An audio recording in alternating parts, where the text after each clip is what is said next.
The twin spires of Azura Prime pierced the violet sky, monuments of chrome and decree.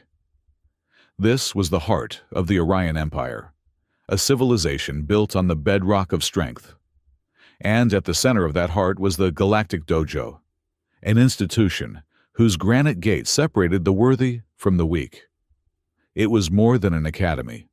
It was a forge for the Empress's personal guard, the crucible where warrior blood was tested, and rank was earned not by birth, but by the ironclad law of the trial combat, deep within its polished, cavernous halls, far from the grandmasters and the political elite. Aiden Cole calibrated a gravity field generator. He wore the gray, nondescript uniform of a dojo technician, a ghost among titans. His official designation was low-rank exchange participant, a piece of political fluff from a backwater planet called Earth. His real job, the one he had meticulously crafted for himself, was to be invisible. He was here to fix machines, wipe synthetic sweat from training mats, and stay out of the way. He watched them train, the Krellith, with their obsidian carapaces and forearm blades, the Volcar, breathing superheated methane in pressurized suits. All of them possessed biological advantages: chitinous armor, kinetic dampening hides, redundant nervous systems. They were born for war. Humans were not. Humanity had been classified as Category Apex Delta, a designation that was both a compliment and an insult. Apex for their baffling adaptability, Delta for their complete lack of natural weaponry or armor. They were soft, squishy, and hopelessly outmatched in a one-on-one fight. The Empire viewed them with a patronizing curiosity, like a child discovering a clever insect. Aiden kept his head down, his movements economical. He was a technician, nothing more. He was also, in secret, one of the most dangerous men in the building. But that was a truth he guarded with his life, a truth buried beneath layers of polite subservience and practiced incompetence. Today, the dojo was electric. The Great Hall, usually a place of disciplined combat, had been converted into an auditorium. Banners of the great warrior houses hung from the rafters, their colors vibrant against the dark, polished stone. It was the day of first trials, the opening of the new cycle. And this year, for the first time in a decade, the ceremony would be graced by the presence of the Empress herself. Aiden was assigned to communication support, sequestered in an early move, high above the arena floor. He had a perfect view. Empress Naira Valen entered without fanfare, yet the entire hall seemed to bow in her direction.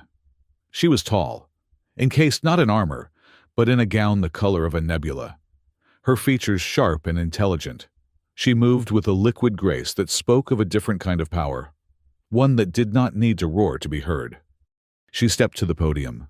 Her voice, amplified by the hall's acoustics, was clear and cool.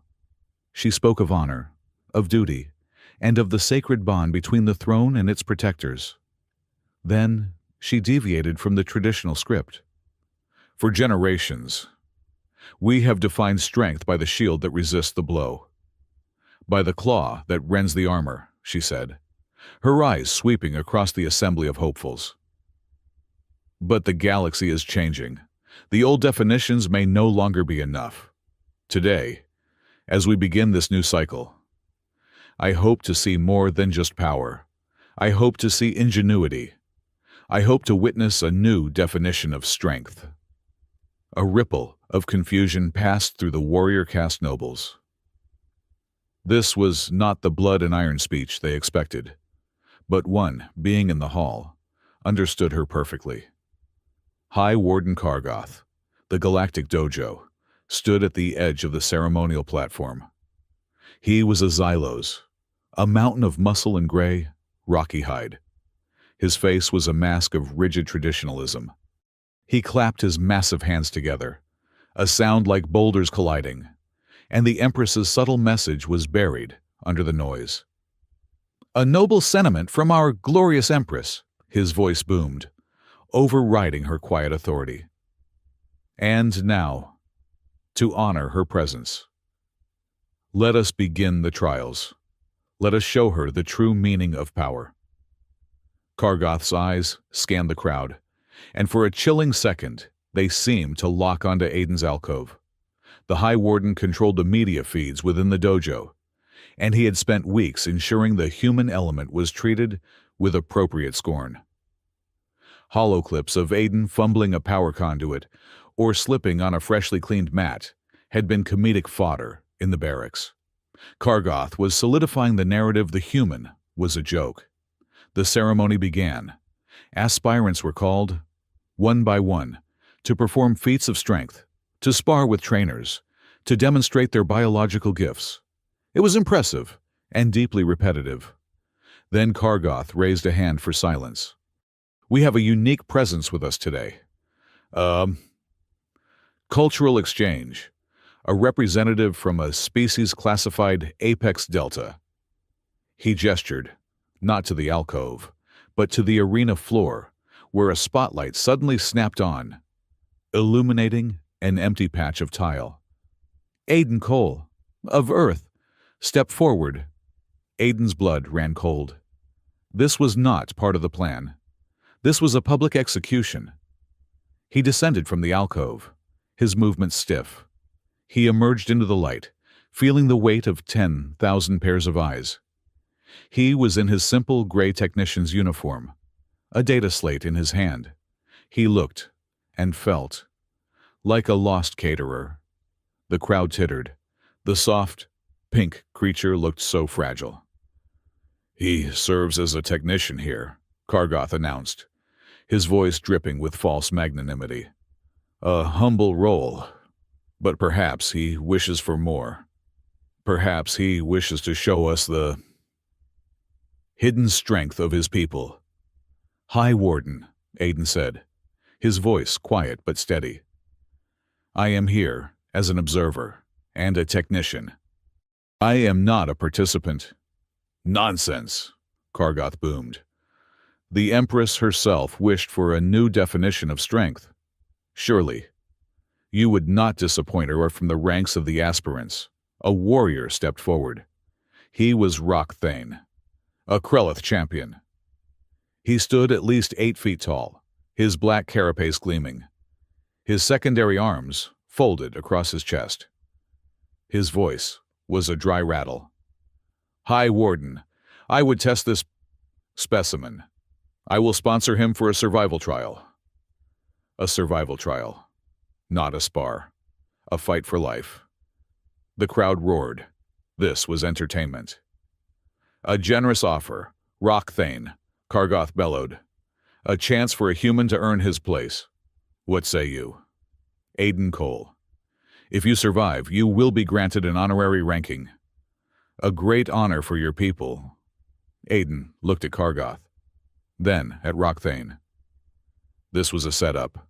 They were goading him, using him as a sacrificial lamb to reinforce their own supremacy. He could refuse.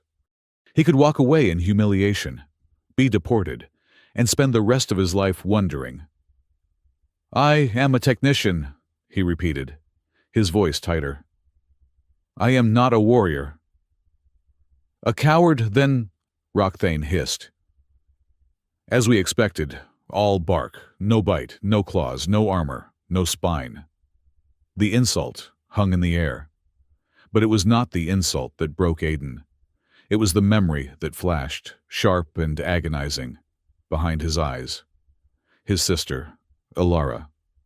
Her bright, hopeful face as she was accepted into the last exchange program. Her belief that she could prove humanity's worth.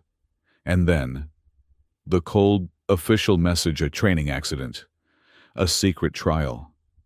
He had come to Azura Prime not just to hide, but to hunt. He had spent a year tracing the digital breadcrumbs, the redacted files, the whispers in the data streams, and all of them, all the faint, ghostly trails, led back to one man, the man who had just orchestrated this public humiliation, High Warden Kargoth.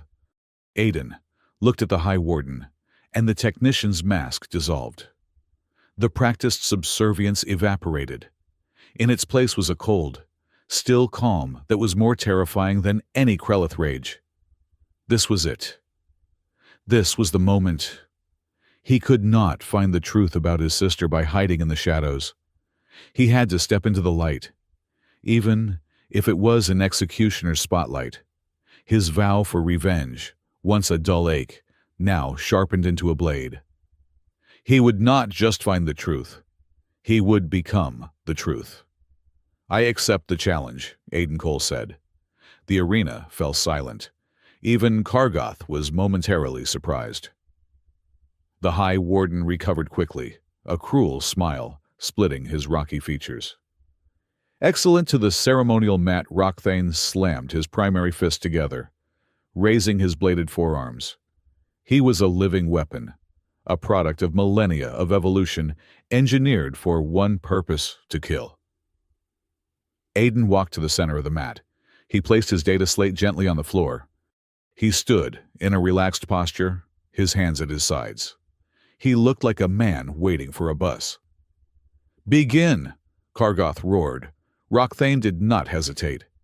He charged, covering 20 yards in a blur of black sheetin, his blades poised to slice the human in half.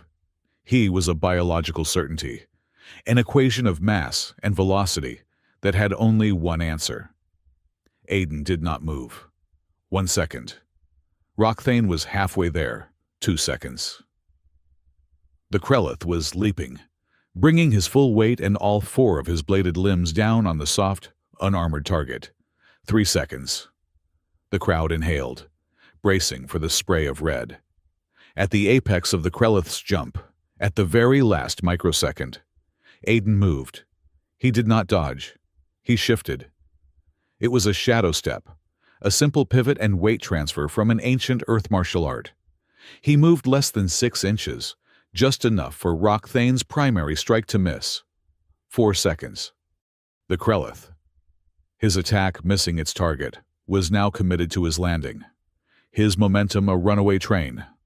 5 seconds.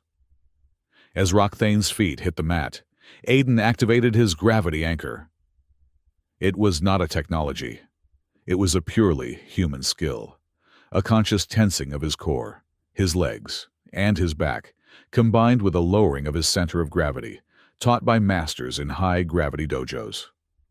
For an instant, he seemed to weigh 1,000 pounds. 6 seconds. Rockthane, overbalanced and baffled, tried to correct, to bring his secondary arms around for a slash. 7 seconds. Aiden flowed with the Krelith's turn, not against it. He was inside the warrior's guard, under his blades. He used Rockthane's own colossal momentum against him.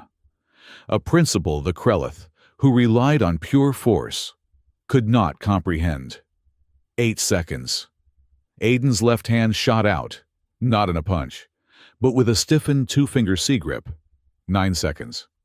His fingers found the gap in the Krelith's carapace, just below the mandible, where the thick, pulsing carotid artery ran from the torso to the brain.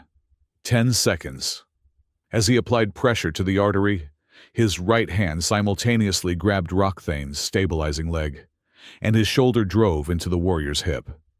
It was a perfect, devastatingly simple takedown, fueled by redirected energy. 11 seconds. Rockthane. His brain suddenly starved of oxygen, and his balance point stolen, crashed to the mat. 12 seconds. Aiden did not release the choke. He settled into the mount, his weightlessness gone, replaced by a crushing, focused pressure. Rockthane thrashed, his blade slicing empty air. His strength was useless. He was fighting a man, but he was being defeated by physics. 13 seconds. The Krelith warrior's thrashing stopped. His limbs went limp. He was not dead. He was unconscious.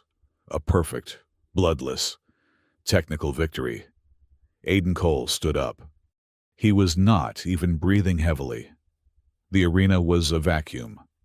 The silence was absolute, a stunned, galactic gasp. 10,000 warriors, nobles, and masters stared, their brains refusing to process the data. An apex delta, a soft skin. He had just dismantled one of their finest champions. He had done it in 13 seconds. Aiden turned, his gaze lifting from his fallen opponent, and looked directly at the royal box. He looked at High Warden Kargoth, whose face was a mask of disbelief. He looked at Empress Nira Valen. A single, sharp sound cut the profound silence. Clap. It was crisp, deliberate, authoritative. Clap. Empress Nira Valen was standing. Her hands met again. Clap. She was applauding. The shockwave of that applause shattered the dogma of the Orion Empire. The human had not just won a fight. He had just torn down the entire temple. The echo of the Empress's third clap was a gavel strike. The fight was over. The silence was over. The era of accepted truths was over. Aiden Cole stood, his chest rising and falling in a controlled rhythm. As the great hall erupted, it was not a cheer, it was a roar, a composite beast of 10,000 different emotions. There was shock, there was outrage, there was a dawning, terrifying kernel of admiration. High Warden Kargoth's face was a masterpiece of controlled fury. The blood-red entertainment he had planned had turned into a political statement. He motioned, and two hulking guards hauled the unconscious, groaning form of Rockthane from the mat. Kargoth's eyes, cold and ancient, locked on Aiden. He said nothing, but his gaze was a promise of unimaginable pain. Aiden bent, his movements still economical, and retrieved his data slate. He wiped an imaginary speck of dust from its cover, then, with a polite, shallow bow toward the royal box, he turned and walked off the platform. He did not run. He did not look back. He simply left, melting back into the service corridors he knew better than any warrior. He was once again the technician, the ghost. But the ghost now had a shadow, and it was 13 seconds long. By the time he reached his cramped, windowless quarters, the data networks were on fire. The 13-second human was a meme before he had even finished his post-match protein bar. The official Dojo newsfeed, controlled by Kargoth's office, was already spinning the narrative. It was a gravitational anomaly, a technical malfunction in the mat's inertial dampeners. Rockthane had tripped. The human had exploited a momentary lapse in the champion's footing. It was, the official report concluded, a regrettable and statistically insignificant technical accident. The problem was that 10,000 people, and millions more on the live feed, had seen the Empress applaud. You do not applaud a technical accident. Aiden ignored the noise. He sat on his cot, disassembling and cleaning a sonic calibrator, his hands moving with the steady, practiced grace of a surgeon. He was waiting. He had thrown a rock at the hornet's nest. Now he would see who flew out. She arrived 3 hours later. There was no knock. The magnetic lock on his door simply hissed open. She was not a Xylos or a Krelith. She looked, to his surprise, almost human, taller, with a pale, bioluminescent tracery just visible on her cheekbones. But her form was humanoid. She wore the stark, black and silver uniform of the Empress's personal guard. A vibro-edged saber was strapped to her back, its hilt worn smooth with use.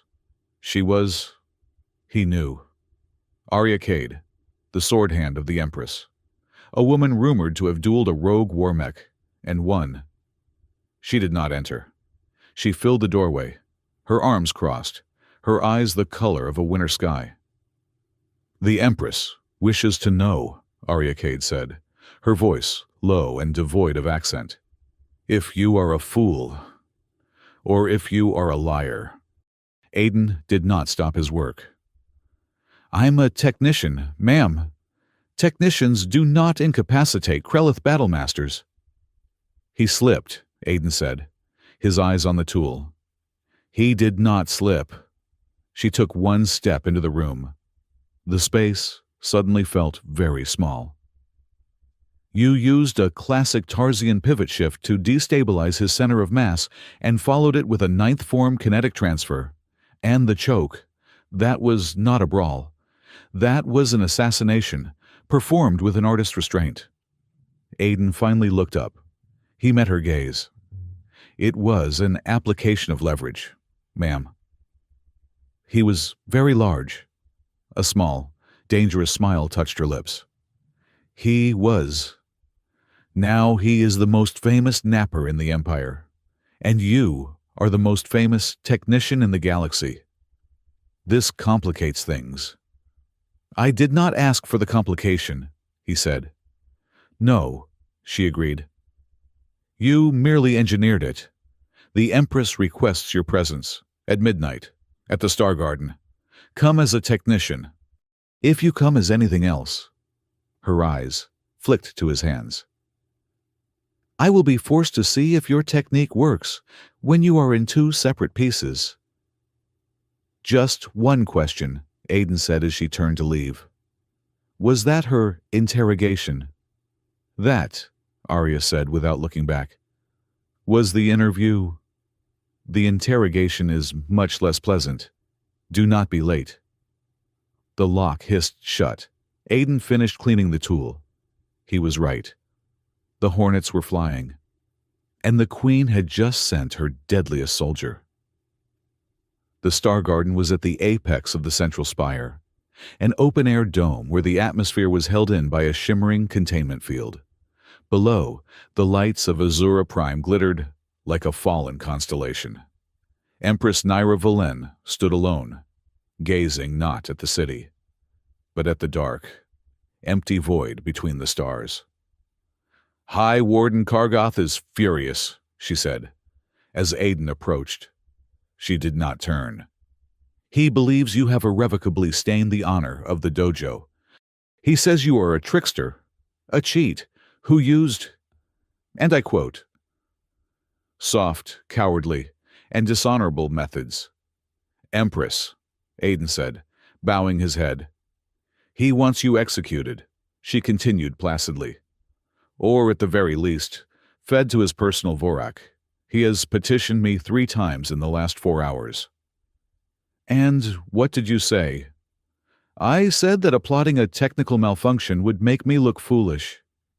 And since I am not a fool, we must conclude it was not a malfunction. She turned. Her eyes were sharp, analytical. You are Aiden Cole, human, category Apex Delta.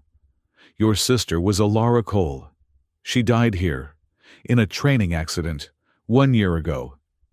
Aiden's heart hammered, but he kept his expression neutral. Yes, Empress. Your application for a technician's post was flagged. Your scores were too high. Your psychological profile showed a disturbing lack of ambition. You were the perfect spy. I approved your application myself. The admission hung in the air. He had not been a ghost. He had been a mouse she had allowed into her palace. Why?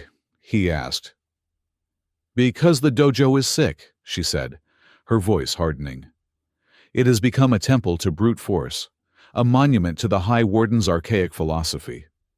My ancestors built this empire on the idea that strength was a virtue. Kargoth has twisted that into a dogma that says only strength is a virtue, and he defines what strength is. I wish to offer a counter-argument. She looked at him. You are my counter-argument. Aiden Cole, your victory today was a beautiful piece of heresy. Aiden reached into his technician's pouch. He pulled out not a tool, but a slim, folded data slate. I prepared this, in case I survived. She took it. She read the title. Strength is Intelligence in Action, a treatise on biomechanical efficiency and strategic restraint. A small, genuine smile lit her features. You are precisely the kind of heretic I was hoping for. But know this. Kargoth will not take this lying down. You have embarrassed him. You have challenged his entire world. He will not try to defeat you. He will try to break you. I am aware, Empress. No, you are not, she said, her voice turning to steel. The day of polite challenges is over. You are no longer an invisible technician. You are a symbol. And symbols are things to be torn down. Be careful. Kargoth moved faster than Aiden had anticipated. The next morning, a new edict was posted on every wall in the dojo. The Edict of Purity. It was an ancient, rarely used bylaw, reactivated by the High Warden in the name of preserving the integrity of the trials. It stated that any participant who utilized non-traditional and non-sanctioned combat methodologies would be subject to an escalated and revised testing curriculum to ensure their abilities were robust and not the result of trickery. It was a death sentence, gift-wrapped in legal jargon. It meant every test, every trial, every evaluation Aiden faced from now on would not be a test of skill. It would be an attempt on his life. The other aspirants, the Krelith, the Xylos, the Volcar, now openly sneered at him. They gave him a wide berth in the halls, as if his cowardice were contagious. His fluke victory was an embarrassment to them all, and they were eager to see him put in his place. He was truly alone, until he was not. He was in one of the lower-level training rooms, calibrating a gravity plate when the door opened. The technicians have their own workshop, a voice chirped. It belonged to Mireille, a woman, a race of slender, green-skinned humanoids who moved with unsettling silence. You are practicing for another accident, human. Just doing my job, Aiden said. Your job is to stay alive, a different voice grumbled. This one was Tovan, whose skin had the metallic, polished sheen of a dark alloy. He was built like a vault. And you are failing. He means, a third voice, precise and synthesized, cut in, that your current trajectory has a 94.6% chance of terminating in catastrophic biological failure. Zelvar was a being of light and data. His physical form, a swirling collection of silver particles, held in a containment suit. You are the talk of the lower barracks, Mireille said, hopping onto a bench. The progressives, the ones who are tired of being told we are not strong, because we do not have 400-pound fists. Kargoth's definition is inefficient, Zelvar offered. He prioritizes mass over application. So, Aiden said, finally turning to them. You are a fan club. We are a practical necessity. Tovan grunted. Kargoth's new tests will be traps. He will use the environment. He will use engineered beasts. He will use psychological warfare. You cannot defeat that alone. And you are here to help. We are here to survive, Mireille corrected him. And you are our new shield. As long as he is obsessed with killing you, he is not as obsessed with suppressing us. So, we must keep you functional. The door hissed open again. Arya Cade walked in, dressed in simple training fatigues. The three aliens snapped to attention. At ease, she said. She looked at Aiden. The Empress desires that her counter-argument be well-reasoned.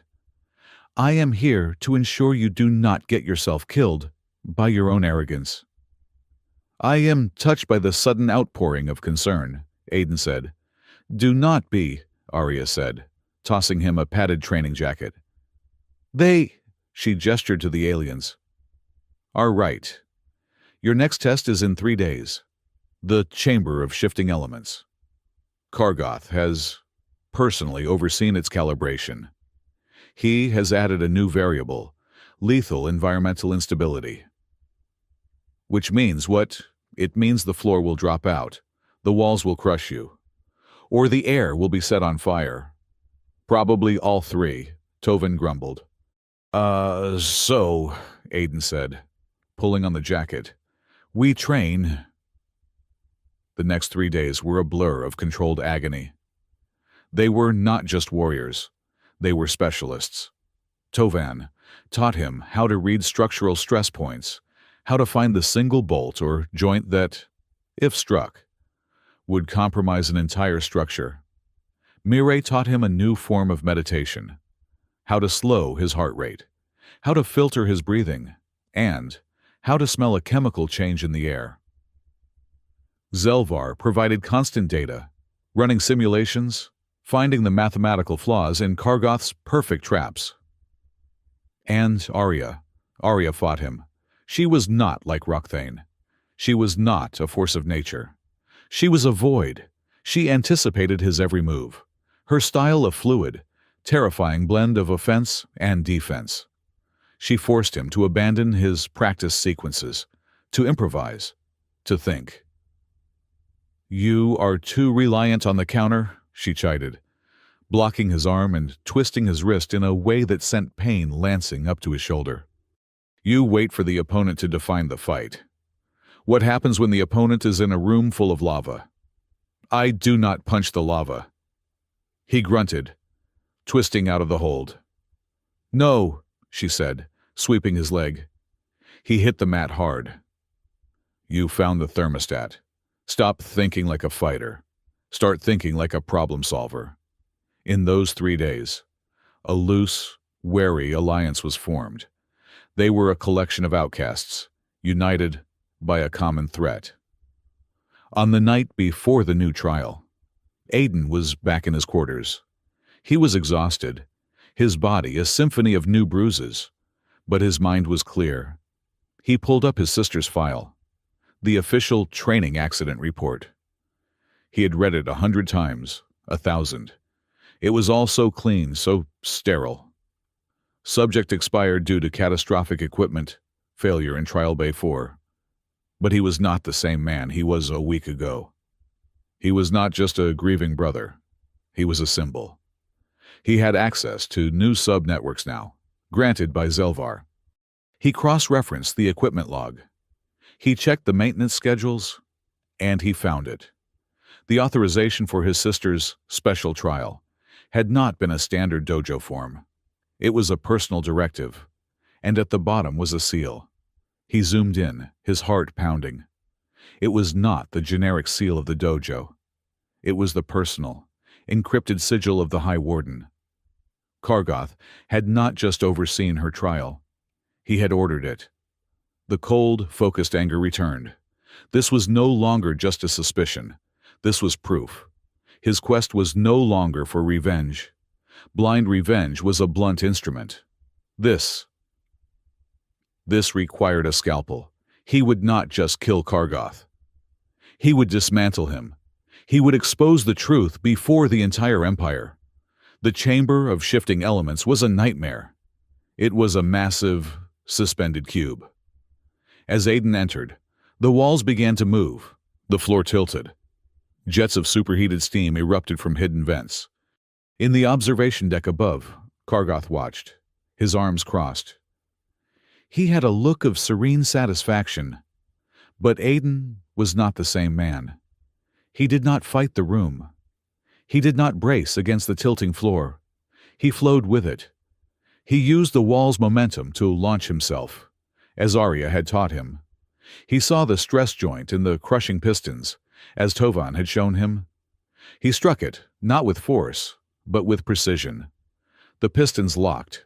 He smelled the ozone precursor, as Mireille had taught him.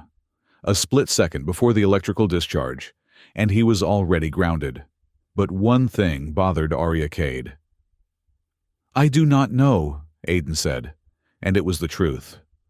The realization was a fresh, cold shock. She called it her special kata, her graduation piece, I thought. I just thought it was something she had developed, an earth style. Arya shook her head.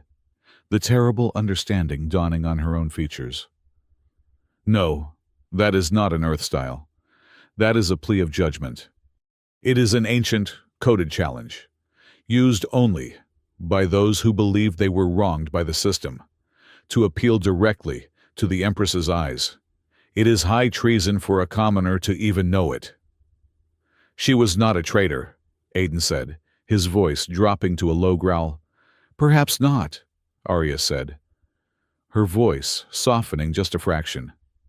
Perhaps she was a pawn. But Aiden, if she performed that sequence, she was not just training, she was sending a message. And if anyone saw her, they would not have seen it as a training exercise. They would have seen it as a declaration of war. The implications settled on him, suffocating. His sister had not died in an accident. She had been executed for knowing a secret she should never have possessed. And he, in his blind rage, had just performed the exact same sequence in the grand arena. He had not won a fight. He had repeated his sister's fatal plea, the Empress's applause. It was not a celebration. It was an acknowledgement. She had received the message. Kargoth's response was swift and brutal. The High Warden denied his quick execution in the arena, and the subsequent accidents escalated his efforts. The next trial was announced, and a ripple of genuine fear went through the dojo. It was the Star Maze trial. It was not held on Azura Prime. The aspirants were shuttled to a small, scarred moon orbiting a gas giant. It was a place of permanent storms, a satellite lashed by constant ion currents. The maze was a decommissioned mining rig, its corridors known to shift, collapse, and repressurize at random. And, as the aspirants were informed with cold formality, the moon was also a nature preserve. It was populated by territorial plasma beasts, silicon-based creatures that hunted using bioelectric discharges. Kargoth stood before the shuddering transport. "This trial," he announced, his voice booming over the wind, "is a test of resilience and of teamwork." He smiled, a grotesque shifting of his rocky features. "Therefore, the teams have been pre-selected for synergy." He placed Aiden, Mirai, Tovin, and Zelvar on the same team. It was not a team. It was a target. He was isolating all the progressives, the anomalies, and putting them in one easily disposable basket. "Well," Mirai chirped, adjusting the filter on her rebreather as they entered the maze's rusted gateway. "This seems designed for our failure." "His statistical models are flawed."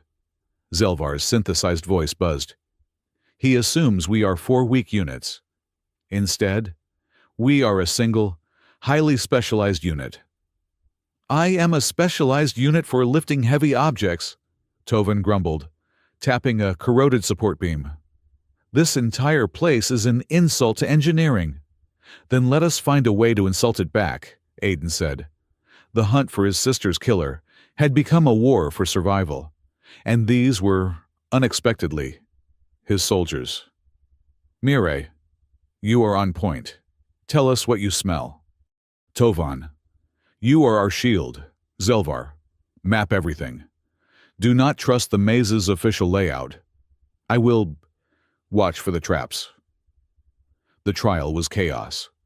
2 other teams, composed of warrior caste purists, charged ahead, relying on strength and bravado. They were eliminated within the first hour, one by an ion storm flash, the other by the plasma beast they had tried to fight head-on. Aiden's team moved like water.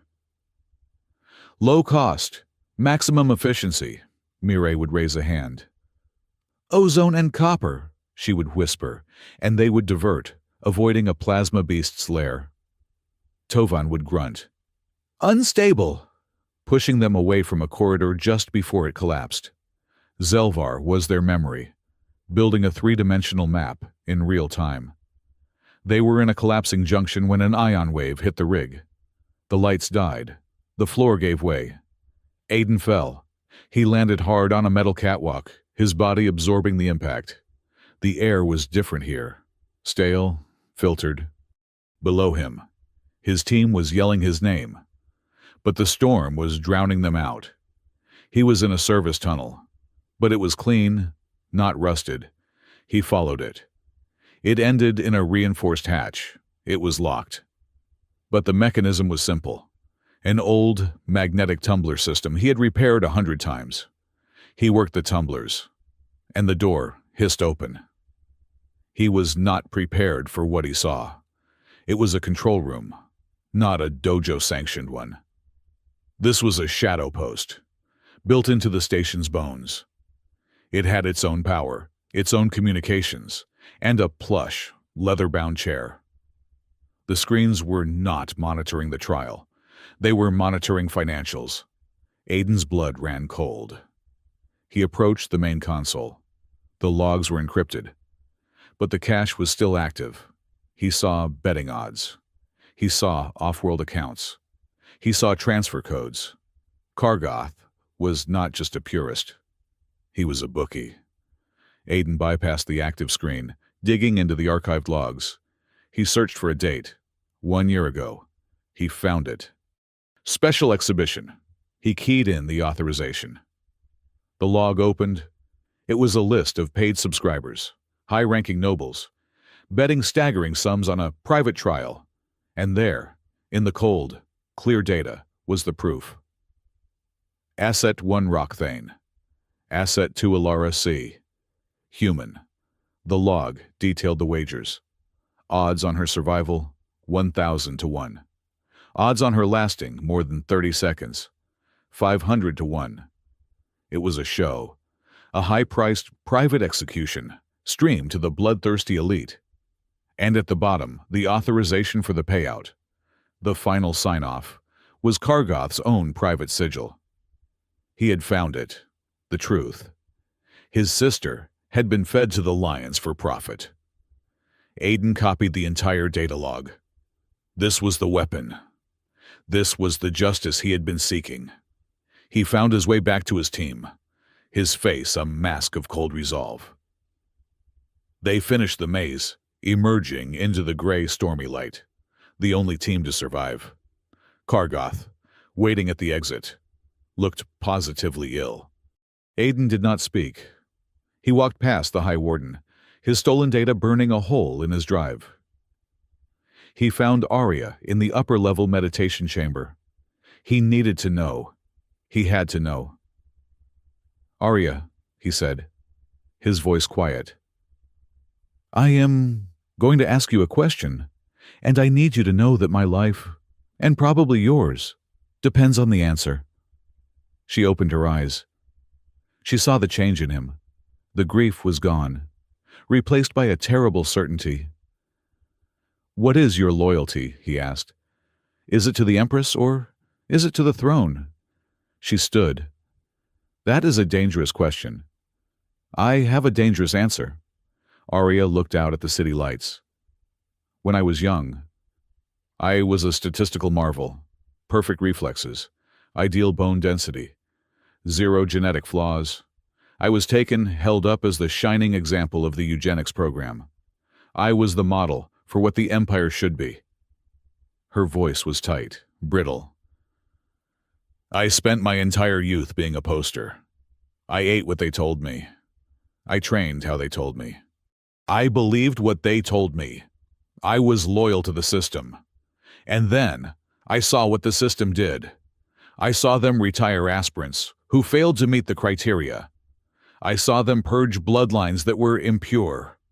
I saw the cold, efficient, logical cruelty of it all. And I met Naira." She turned back to him. "Naira was a princess then, and she was a prisoner, just like me. They tried to mold her, too. She was the only one who ever looked at me and saw a person, not a product. So you ask where my loyalty lies. It is not to the throne. It is not to the system. It is to her, to the woman. Because I believe she wants to burn this entire rotten edifice to the ground. and I am the match she uses to do it. Then you should know, Aiden said, that the rot starts with Kargoth. But it does not end there. He showed her the data. He did not tell her how he got it. He just showed her the betting ring, the death matches, her face, usually so controlled, paled. This is monstrous. It is leverage, Aiden said. It is a death sentence, she countered. Aiden, if you release this, they will not just kill you. They will erase you. The families on this list, this is the old guard, the true traditionalists. Good, they can be erased too. Arya took a step closer. The air between them was electric, a shared space of conspiracy and danger. Aiden, your quest for revenge. It is about to collide with 1,000 years of political power. You cannot do this alone. Are you offering to help? I am offering to keep you alive, she said. There is a difference. The proximity was new. The shared secret, the raw vulnerability of her confession, had changed the dynamic. He saw the doubt behind her perfect control. She saw the focused rage beneath his calm. He wanted, in that moment, to reach out, to find a single point of human contact in this alien world. She seemed to lean in, her eyes searching his. This is complicated, she whispered. Dating under suspicion of high treason, Aiden said, his voice dry, is probably complicated. We should pencil it in. After we overthrow the oligarchy, a tiny, sharp smile broke her composure. Agreed. Kargoth, unaware of the time bomb Aiden now possessed, launched his counterattack. Since the trials were failing, he took his fight to the court of public opinion. The news networks, heavily influenced by his office, began running stories, not about Aiden's victories, but about his nature. They interviewed xenobiologists who spoke of a theoretical human gene, the gravity core. It was nonsense, of course, but it was effective propaganda. The reports claimed that humans could steal gravitational fields, that their adaptability was a parasitic trait, that Aiden's victories were not skill, but a genetic cheat. The soft-skinned human was not just a curiosity. He was a threat. The conservative nobles, the warrior caste, seized on it. They rallied around Kargoth. The human was an infestation. He had to be purged. Kargoth, seeing his moment, made his masterpiece play. He announced a formal, public duel, a rematch, Aiden Cole versus Rockthane. The Krelith champion, Kargoth announced on the official feed, has recovered from the technical anomaly and has requested a chance to restore his honor. In the spirit of justice, the Dojo has granted this duel. It was a trap, a brilliant one. If Aiden refused, he was a coward. If he accepted, he would be facing a warrior who would not be taken by surprise. The arena was full. The mood was not celebratory. It was a blood sport. Rockthane entered. He was different. His movements were twitchy, his eyes wide. A faint, chemical blue glow at his temples. He was illegally enhanced. Stims, cybernetic relays, adrenal boosters. He was a weapon, aimed and fired by Kargoth. The fight began. It was not a fight, it was a brawl. Rockthane was a monster. He did not use technique. He was pure, chemically fueled rage. He threw Aiden across the mat, his strength quadrupled. Aiden was on the defense, rolling, dodging, absorbing. He could feel the enhancements, the unnatural, jerky speed. This was not Rockthane. This was a puppet. Rockthane raised his bladed arm for a final, decapitating strike. The crowd roared. Aiden did not counter. He did not dodge. He moved in. He stepped inside the arc of the blade, his hand shooting past the Krelith's guard. He did not attack the warrior. He attacked the machine. His fingers found the port on Rokthane's neck, the one pumping the stimulants. He jammed his thumb into the connection, breaking the seal. He grabbed the cybernetic amplifier on Rokthane's shoulder and tore it from the carapace. Rokthane screamed. It was a sound of agony, not rage. The feedback from the fried circuits and the sudden, catastrophic withdrawal from the stimulants sent him into convulsions. He collapsed, twitching, foam spilling from his mandibles. Aiden stood over him, breathing heavily. The crowd was silent, stunned. The victory was his. They were chanting for the kill. He looked at the broken Krelith. He saw his sister. He saw another victim, another pawn broken by Kargoth for sport. He turned his back on Rokthane and looked up at the High Warden. He said nothing. He just held up the smoking cybernetic amplifier, a public accusation.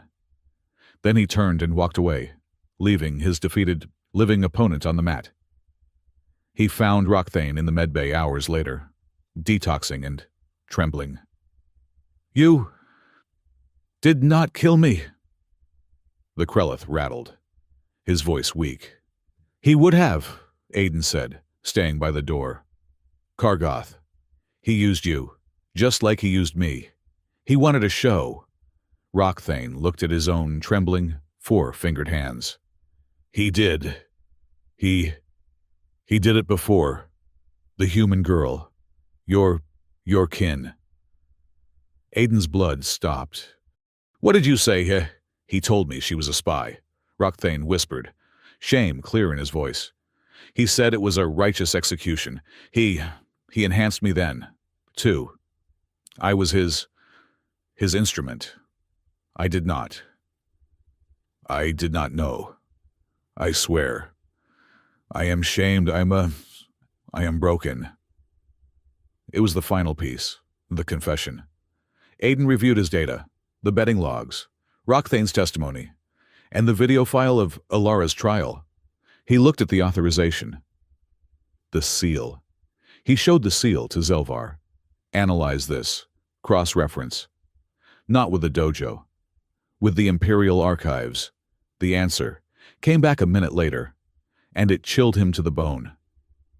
Seal matches. Source: the Royal Chamber of Rights. This sigil has not been in public use for 200 years. It is controlled by the Old Guard nobility, by the purest houses. This was bigger than Kargoth. Kargoth was just the man at the front desk. The real owners of the deathmatch were at the very heart of the Empire. He requested the meeting. Stargarden. Midnight. Naira was waiting for him. "You look troubled. Aiden Cole. Your victory today was definitive. You shamed Kargoth, and you showed mercy. A dangerous combination." "Empress," Aiden said, his voice flat. "Is the throne for sale?" Her head snapped around, her eyes flashing. "Choose your next words carefully. Kargoth is running a death sport ring for the nobles. He is using the dojo as his stable. He has been for years. He killed my sister for their entertainment." Naira did not look surprised. She looked weary. "I know. You know, I have known," she said, her voice a whisper. "That there was a sickness in my court. A shadow. I am the Empress, Aiden Cole. I rule an empire. I do not control it. There are roots so deep they have reached the core of the planet. I can prune the branches, but I cannot touch the root. Not without killing the tree." Aiden showed her the seal. "The root is in the Royal Chamber of Rights." Hush, she looked at the image. And for the first time, he saw genuine, cold fury in her eyes. They dared to use that seal." She looked at him, her gaze hard. "Kargoth is a branch. The root. The root is someone else entirely. Someone I cannot touch. I can, Aiden said. They will destroy you, she said. This is not a trial. This is politics. This is history. Then let's make history, he said. I have the proof. I have the confession. I just need a stage. Nira studied him. The human. The apex delta. The soft-skinned creature. Her counter-argument. If you have found this truth, she said, her voice low and dangerous, you must see it through. You must pull it out. Do not hesitate. Do not falter. Not even if that root is wrapped around the very steps of my throne. He bowed. He understood. This was not a quest for revenge. Vengeance was small. Vengeance was a knife in a dark alley. What he held in his hand was not a knife. It was a bomb, and he was not going to hide it. He was going to detonate it in the middle of the arena for the whole galaxy to see. He would have justice. The Galactic Dojo's grand arena had been transformed. Today, it was a cathedral. Banners of every great warrior house in the Orion Empire hung from the vaulted ceilings. A forest of ancient sigils. The air, usually thick with the scent of ozone and synthetic sweat, was sharp with ceremonial incense. This was the star selection, the day the dojo would name its star protector. A champion to stand as the Empress's honorary shield for the coming cycle. The entire empire was watching. High Warden Kargoth stood at the center of the arena, his rocky form radiating authority. He had orchestrated this. Every opponent Aiden Cole would face had been hand-selected. They were not technicians. They were brutes, warriors of pure, unsubtle force, each one privately instructed to provoke, to enrage, to push the human until his soft control broke and his true savage nature was revealed for the cameras. The trials began. The first was a Xylos, a cousin of Kargoth's, a being of pure, unthinking aggression. He charged. Aiden did not meet the charge. He used the Xylos's own momentum, a simple, almost lazy-looking sidestep and hip check to send the warrior crashing into the containment field. The Xylos was stunned. Aiden applied a simple wrist lock, and the warrior tapped out, more confused than injured. The second was a Volcar, who fought in a pressurized suit of superheated steam. He was a brawler. He threw a massive haymaker-style punch. Aiden flowed inside the arc, redirecting the arm and stepping behind the warrior, applying a standing rear-naked choke. The Volcar, his own suit restricting his movement, went limp in 6 seconds. With each victory, the crowd grew quieter. This was not the blood sport they had been promised. This was not the savage human they had been warned about. This was boring. It was efficient. It was undeniable. By the fourth match, the silence turned. A small section of the crowd, the lower caste workers and technicians, began to chant. Low at first. 13, then louder. 13, 13. By the sixth match, the chant was a roar. The symbol Kargoth had tried to erase. The technical accident had become an anthem. The warrior caste nobles watched, their faces grim. This was not a trial. This was a movement, while the arena throbbed with this new, dangerous energy. Ariacade was deep in the Imperial archives. The spire was silent. Its staff, like everyone else, glued to the broadcast of the star selection. She moved through the data stacks, a ghost in her own right. She had used the Empress's personal authority to bypass the locks, to unseal the files that had not been opened in centuries. She was not looking for financial records. She was looking for history. She found it. The Ancient Ritual Codex. It was a file so old its data was listed as text and physical movement instruction. She opened it, and there it was, the sequence, the pivot shift, The C grip, the takedown. It was all there, move for move. She read its title, her blood running cold. The plea for direct judgment. It was a language, a physical one, designed in an era before unified speech, for a warrior to bypass a corrupt court and appeal directly to the throne. It was a formal accusation.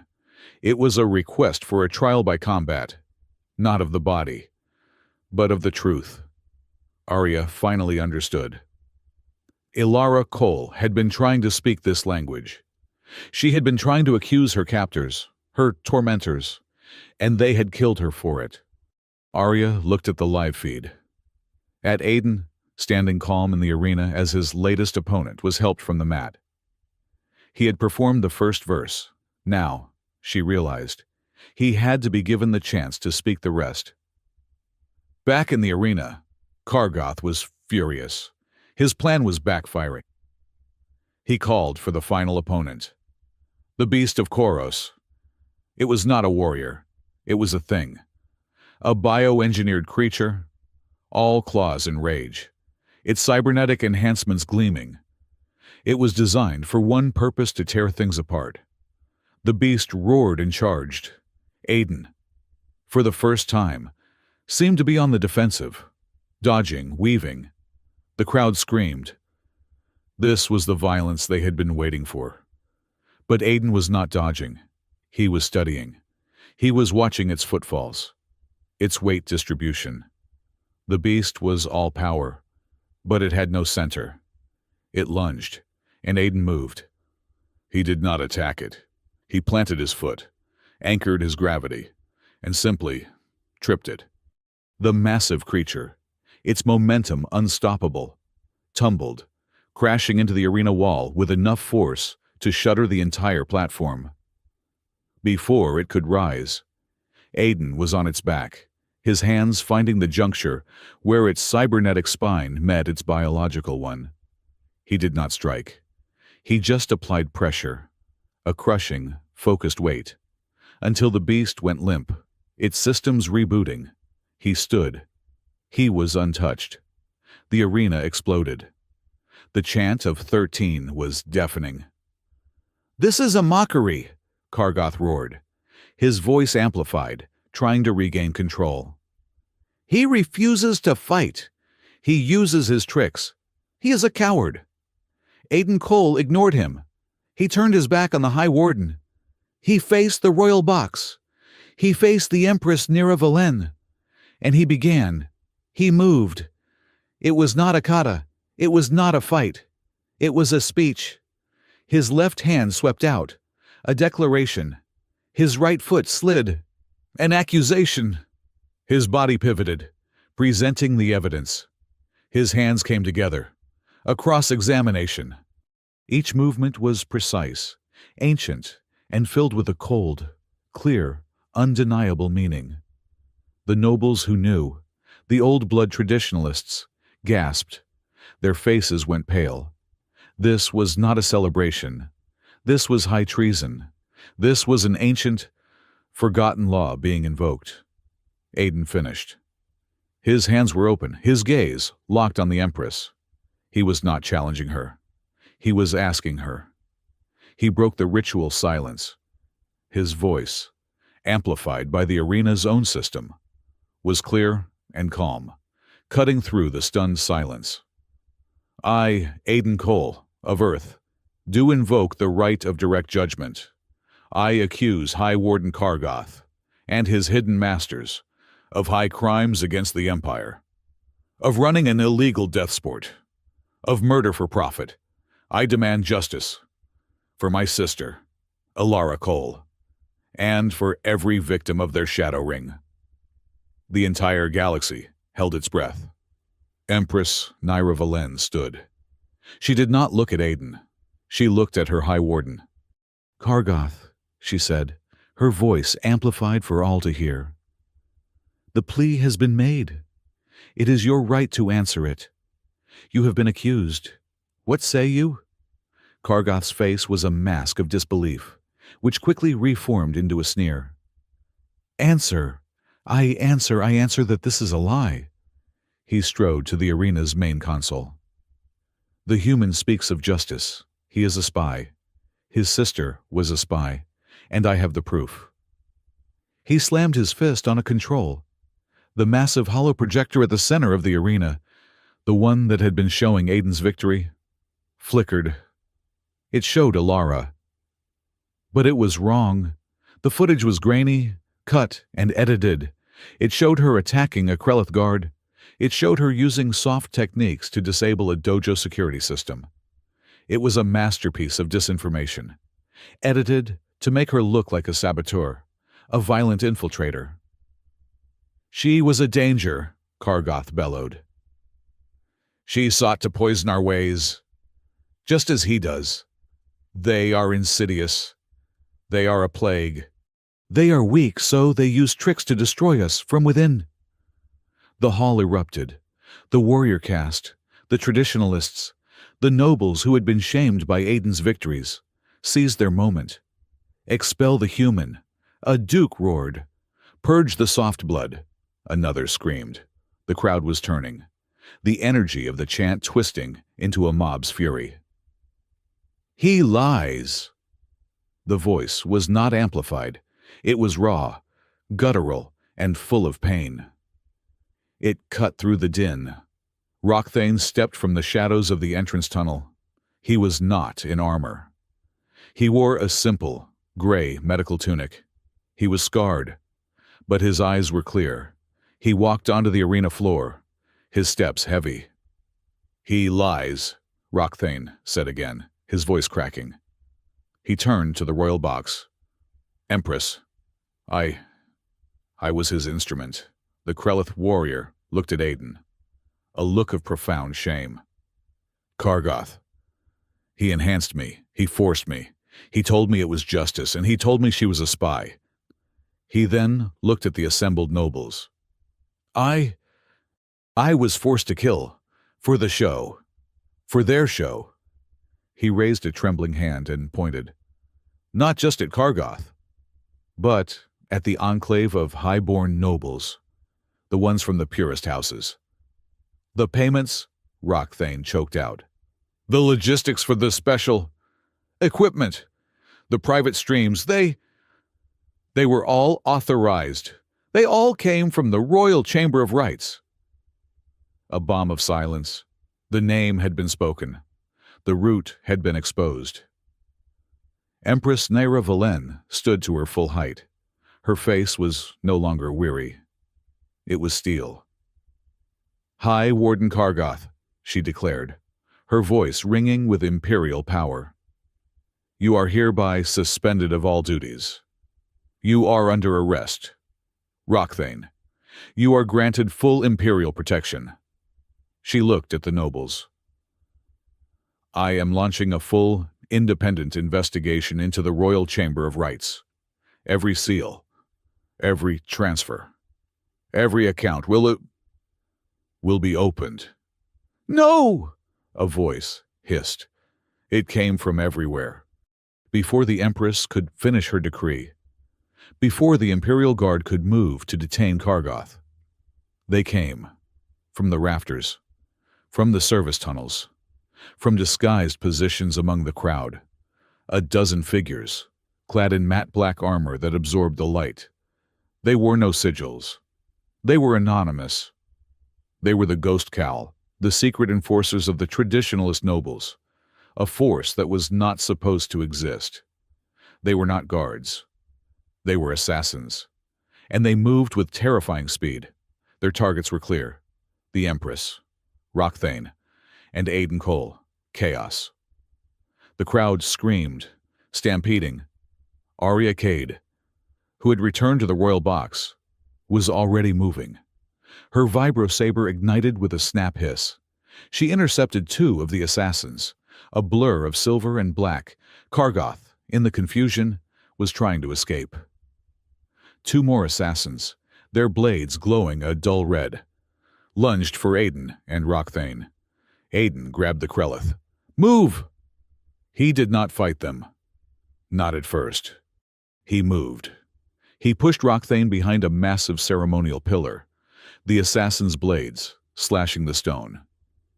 In the royal box, Arya was a master. She was holding her own, but it was 2-on-1, and they were good. A third assassin, seeing her occupied, bypassed her and leaped for the Empress.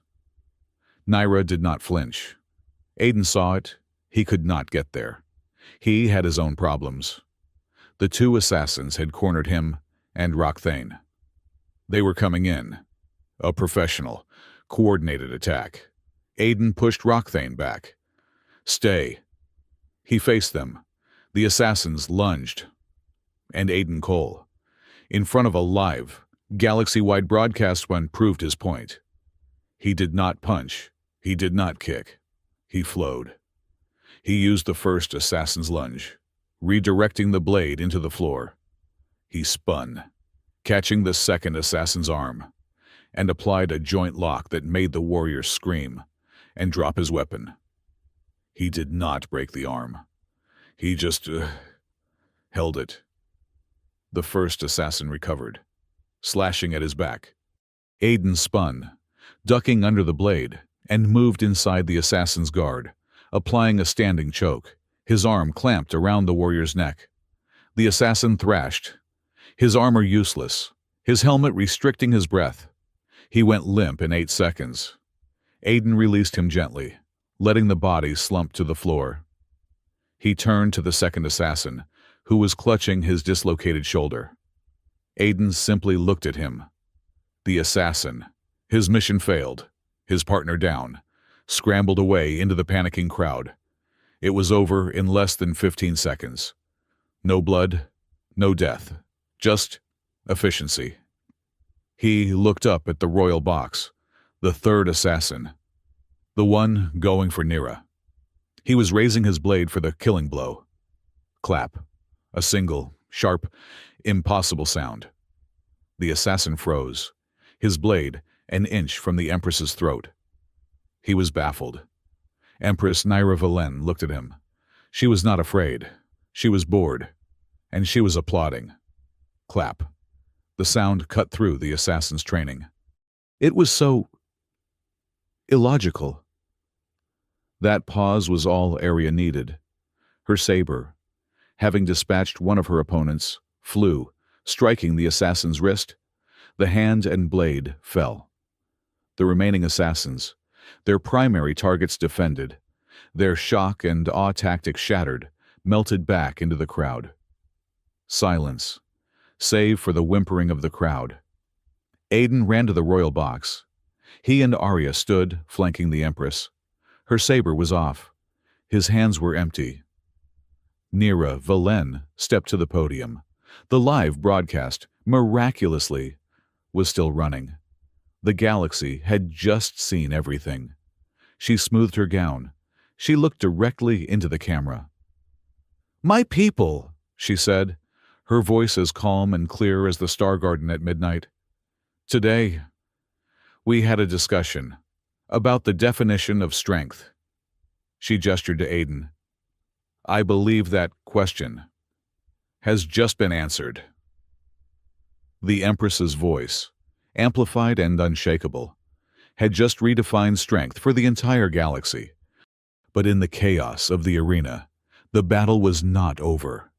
High Warden Kargoth, seeing his power, his reputation, and his entire worldview dismantled in the span of a few minutes, did not wait for the Imperial Guard. He was a creature of primal instinct, and his instinct was to flee. He bolted from the podium, not toward an exit, but toward a dark, ceremonial archway at the back of the arena. It was an entrance that was never used. "He is going for the archive," Arya yelled, her saber still humming. "The Hall of Memories. He will purge the logs." "Stop him," Nyra commanded, her voice cold. "Arya, secure the Empress. Aiden, you secure the truth." Aiden did not hesitate. He vaulted the barrier of the royal box, landing on the arena sand. The crowd was a screaming mass, but his focus was singular. He sprinted across the floor, past the twitching, deactivated assassins, and plunged into the darkness of the archway after Kargoth. The passage was old, carved from the planet's bedrock. It smelled of dust and cold. He could hear the High Warden's heavy footsteps echoing ahead. He burst out into a cavernous chamber, a stark contrast to the arena. This was the Hall of Memories. It was not a room of books or data slates. It was a living archive, a place where synaptic recordings were stored in bioluminescent protein vats, each one containing a pure memory, a record of the dojo's history. The ceiling was a high domed glass, looking up at the violet sky of Azura Prime. It was beautiful and terrifying. Kargoth was at the central console, his massive, rocky fingers flying across the controls, initiating a core data purge. "You," he bellowed, seeing Aiden. "You have destroyed everything, decades of order, generations of strength, all for your soft sentiment. You call murder order," Aiden said, advancing slowly.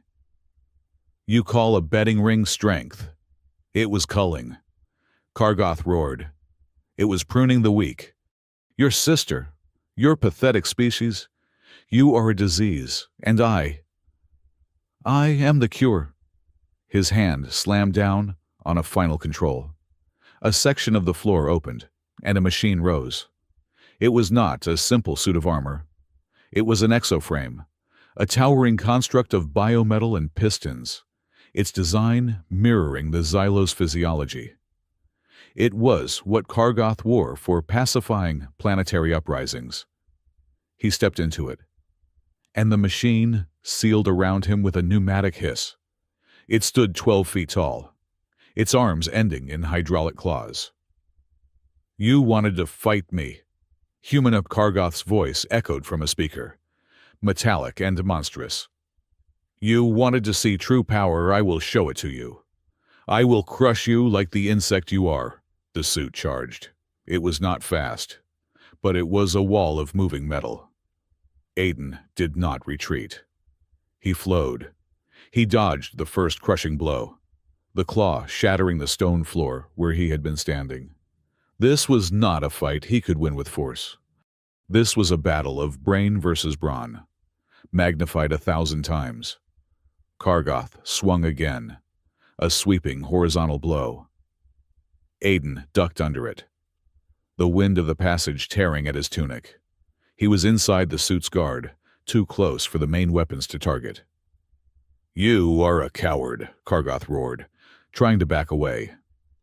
"You will not even face me." "I am right here," Aiden said, his voice calm. He was pressed against the machine's torso, and he was working. He was not striking. He was climbing. He used the suit's own joints and pistons as handholds, scaling the massive frame. "Get off," Kargoth thrashed, trying to grab him, but his own claws were too large and clumsy to reach the man on his chest. Aiden reached the shoulder joint. He did not have tools. He did not have a weapon. He had his hands, and he had his knowledge of physiology, human and otherwise. He knew all machines. Even this one had a respiratory system, vents, cooling tubes. He found it, a bundle of thick, armored cables. He could not cut them, but he could occlude them. He jammed his elbow into the bundle, applying a focused, crushing pressure. Then, he took a breath. He slowed his heart, as Mireille had taught him. He conserved his oxygen. Kargoth's suit began to whine. The hydraulic systems were overheating, the coolant flow restricted. "What are you doing?" Aiden maintained the pressure. He braced his feet. He became a living clamp. The suit thrashed, slamming itself against a wall, trying to dislodge him. Aiden held on, the impact rattling his bones. He tasted blood, but he did not release the pressure. The suit's movements became sluggish. The whine turned into a high-pitched scream. Alarms blared from within the cockpit. "Overheat, system failure, venting," Steam and hot, foul air blasted from a port. The suit's arms went limp. It staggered, then crashed to one knee. Aiden dropped to the floor, rolling. He was bruised, but he was alive. The cockpit hissed open, and Kargoth stumbled out, his rocky hide slick with sweat. He was defeated. I will not be judged by you, he panted. I am not judging you, Aiden said, his hand clamping on the High Warden's shoulder. I am bargaining. He pushed Kargoth back toward the console. Stop the purge and give me the core logs. All of them. Unencrypted. And if I do not, Kargoth sneered, then I will let the Imperial Guard find you here. The man who tried to destroy the sacred memories of the dojo. And then I will tell the Empress I was too late. The logs are gone. And you are the only one who knows the names. Aiden leaned in. They will not be as gentle as I am. Kargoth's eyes widened. He saw the truth. Aiden was offering him a chance to be a witness, rather than the only defendant. With trembling, defeated hands, the High Warden stopped the purge and began copying the core data, the master log, the real one. Aiden took the data slate. He looked at the root file, the access logs, the authorization, and his blood ran cold. Kargoth's name was there, but it was secondary. The primary authorization for the Shadow Ring, the master account that had created the entire system, belonged to a name he had not expected, a name from history. Lord Regent Sirach, Aiden whispered. The former Lord Regent Nyra's teacher. He is the protector, Kargoth stammered, his bravado gone, replaced by a deep ideological fear. He is the true hand of the Empire. He believes, he taught us, that the Empress has grown soft, that her obsession with diplomacy and inclusion is a cancer. The ring, it was a test. A way to maintain the purity of the warrior blood. A way to fund the true cause. What true cause? The ghost cowl, Kargoth whispered. His private army. He has been placing them for years. He taught Nyra the ancient rites. He knows all the codes. He is the only one who can counter them. The twist was horrifying. The man who had taught Nyra the coded language of justice was the same man perverting it for his own. Bloody ends. Aiden left Kargoth in the hall, a broken mountain of Azylos, and walked back into the arena. The Imperial Guard had secured the perimeter. The crowd was being held in the stands, a massive, silent, terrified audience. The live feed was still running. Aiden walked to the center of the platform. He held up the data slate. The truth, he announced, his voice echoing. High Warden Kargoth was a part of it. But he was not the master. He was the sword. He pointed up. Not at the royal box, but at the sky, at the heart of the government spires. The hand that held him was Lord Regent Sirach. The name hit the crowd like a physical blow. Sirach was a legend, a revered figure. My sister was not a spy, Aiden yelled, his voice raw with a grief that was finally, terribly public. She was a sacrifice. She was fed to their ring to keep the blood pure, and to line their pockets, Kargoth was the blade. But Sirach gave the order. Arya, who had been coordinating the guard, heard the name. Her face went white. No. She knew where he would be.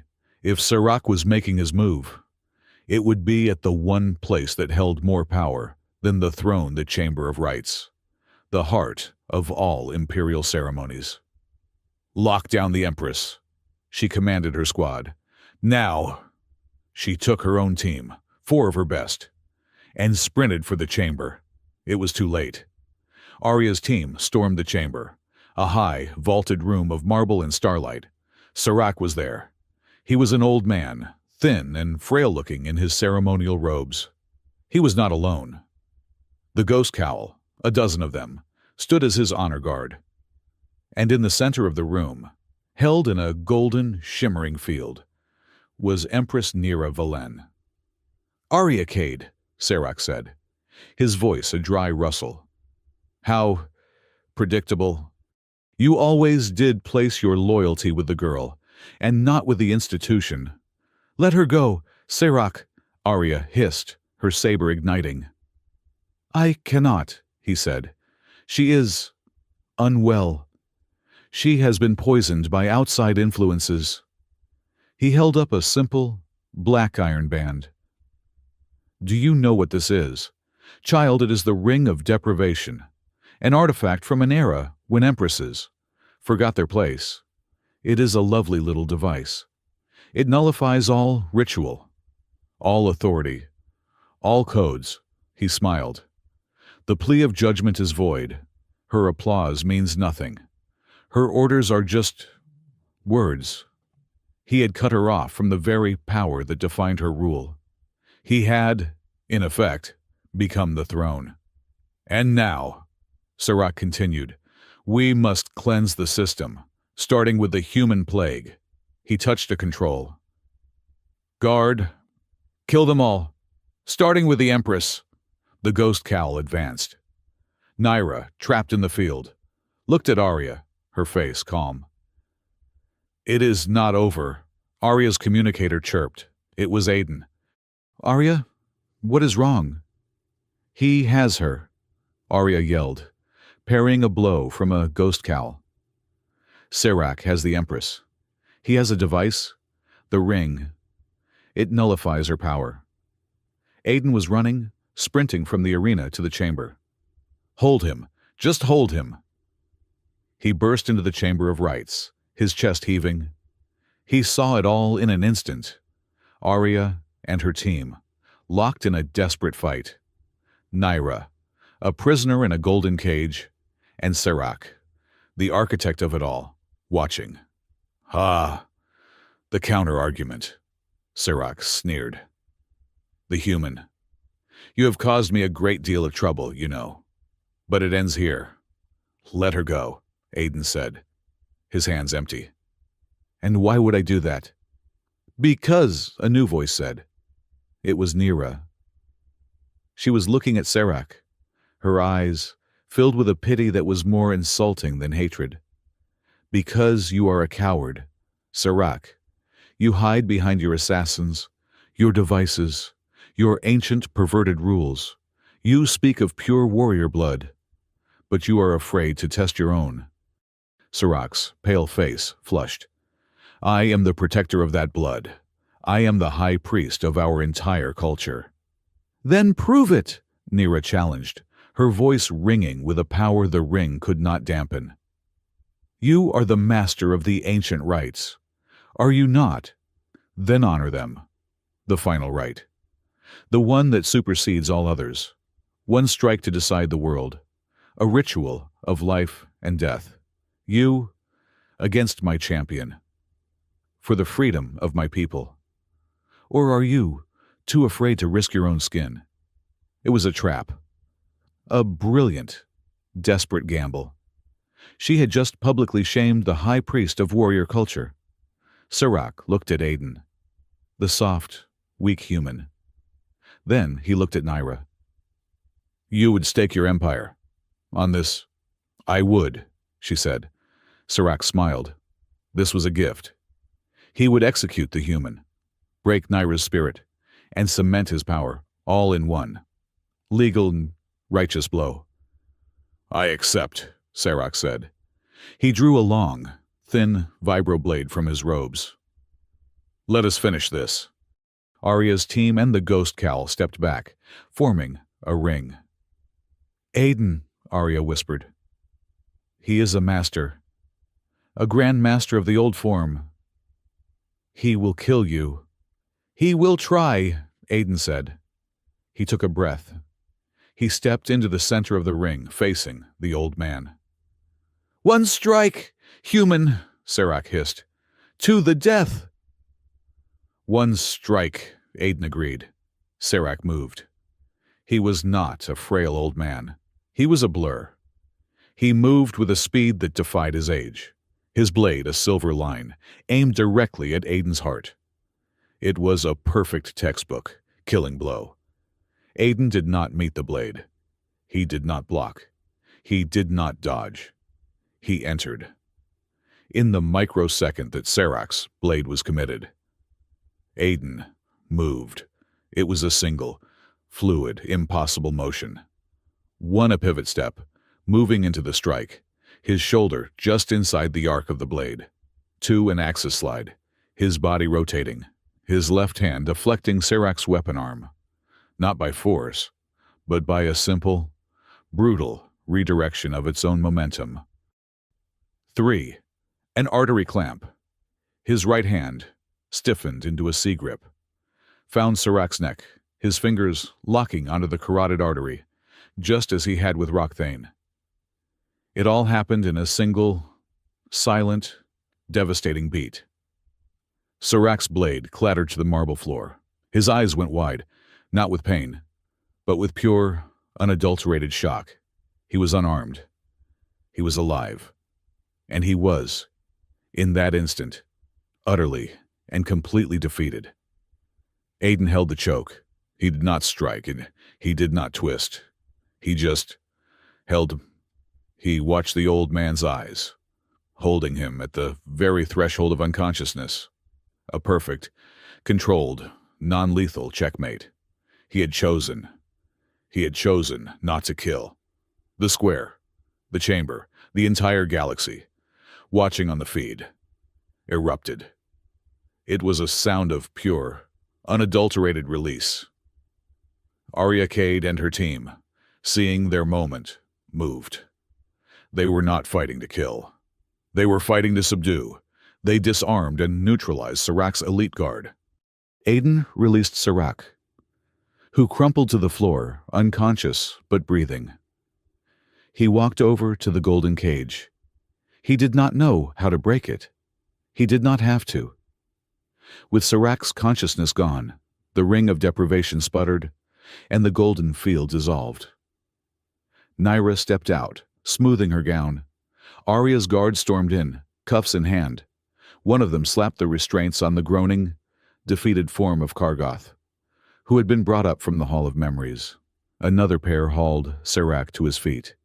It was over. The high priest was a prisoner. The warden was a broken tool, and the human was standing next to his empress. The galaxy had not been given time to breathe. The arrest of High Warden Kargoth and Lord Regent Serac was not a quiet political maneuver. It was a public amputation, broadcast live across every network. The Empress had moved with the speed of a striking viper. There would be no backroom deals, no quiet exiles. There would be justice, as public and undeniable as the crimes. The trial was held in the Great Hall of Justice, a chamber of black marble and cold, white light, designed to make even an empress feel small. It was, for the first time in history, broadcast to the public. The entire empire was the jury. Kargoth was first. The High Warden, stripped of his armor and his rank, was a pathetic creature. His rocky hide seemed to have shrunk. His voice, once a boom, was now a gravelly whisper. His defense was simple and cowardly. He was a soldier. He was following orders.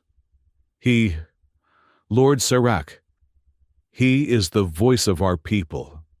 Kargoth stammered, his massive hands, now in energy cuffs, trembling. He showed me the truth, the weakness, the softness you, Empress, were allowing to creep in. The human girl, Alara. She was a test, to prove the system was still strong. A test. The prosecutor, a sharp-eyed Xylos who clearly loathed Kargoth, pressed, or a blood sport for your gambling-addicted noble friends. It became that, Kargoth admitted, his eyes downcast. But the purpose was pure. We were funding the true heart of the empire, the ghost cowl, the protectors of our blood. He was desperate, terrified of the death sentence. He confessed to everything: the money, the cover-up, the enhancements he gave Rockthane, the murder of Alara Cole.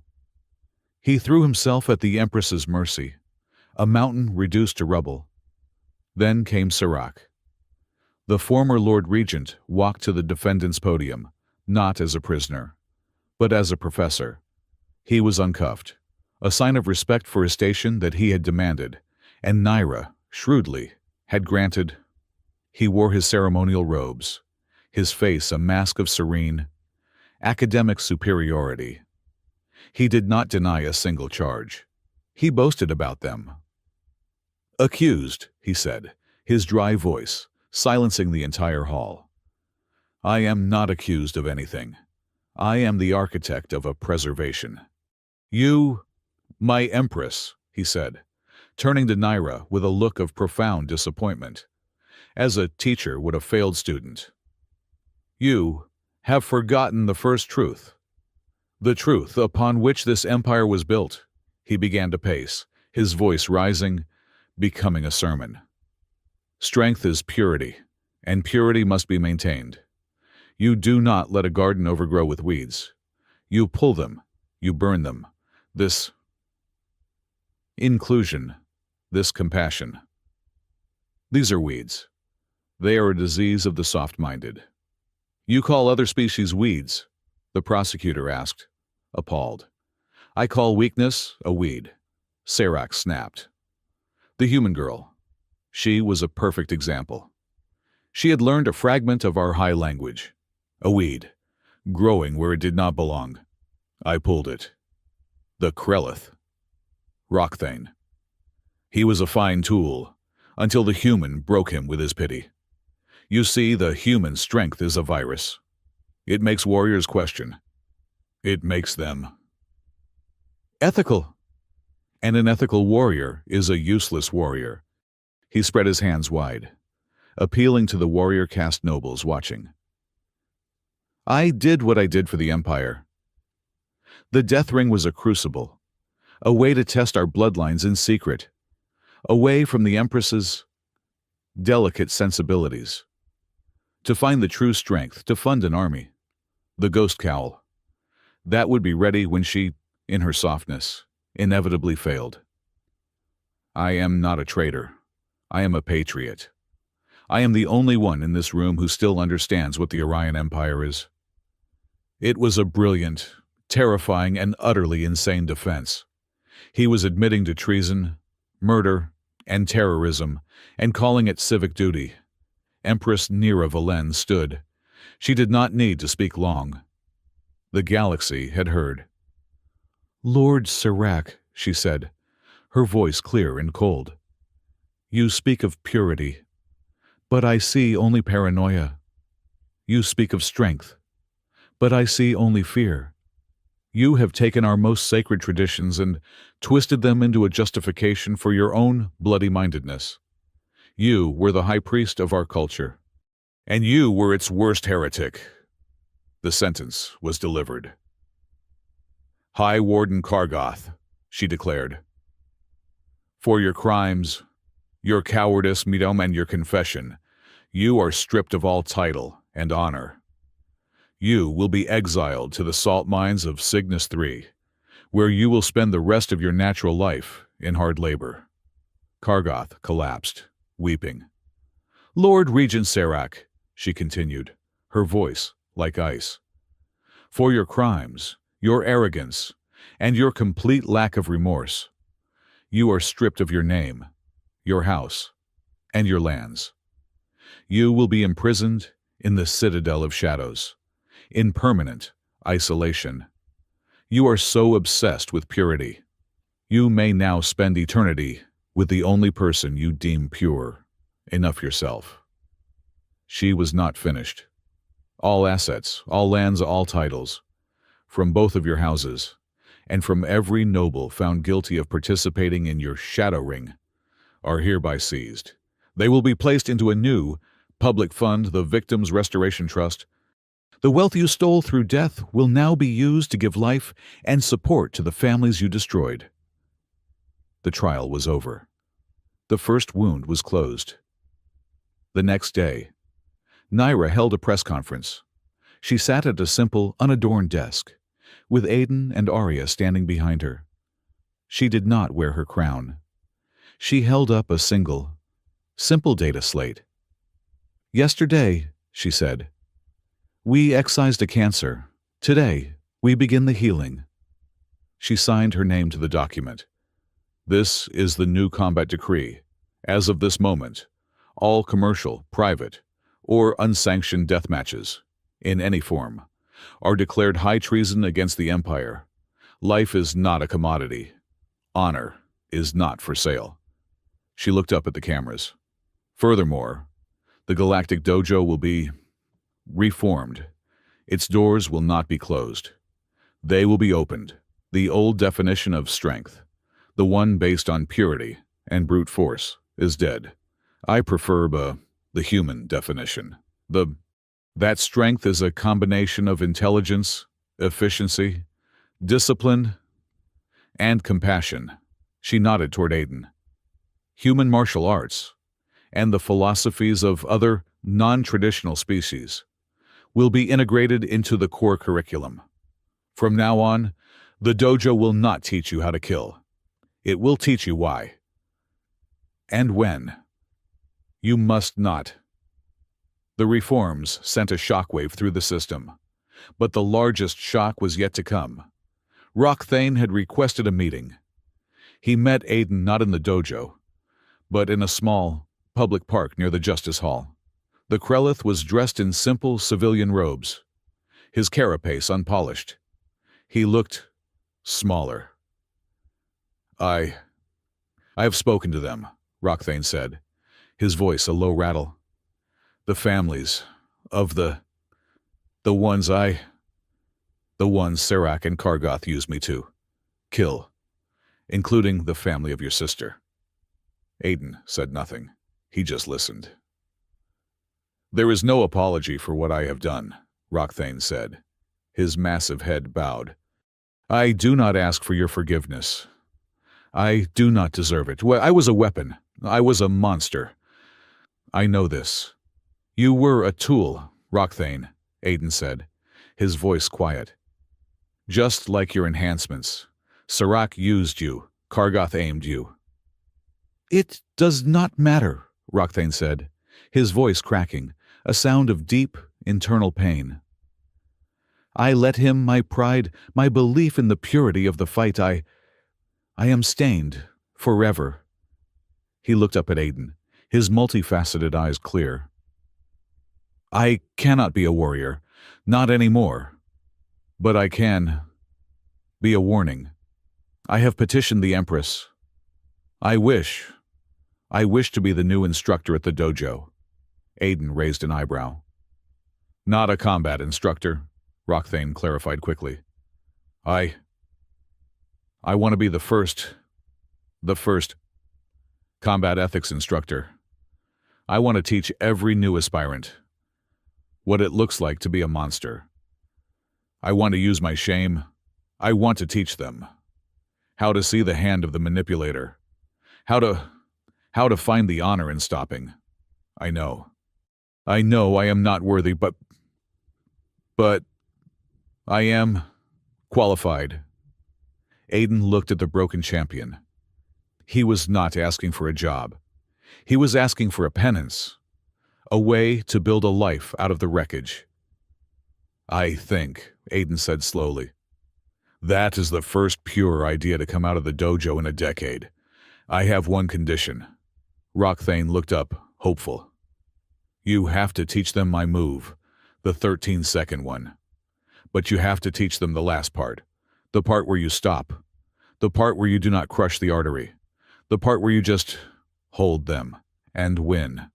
Rockthane nodded, a slow, profound gesture of understanding.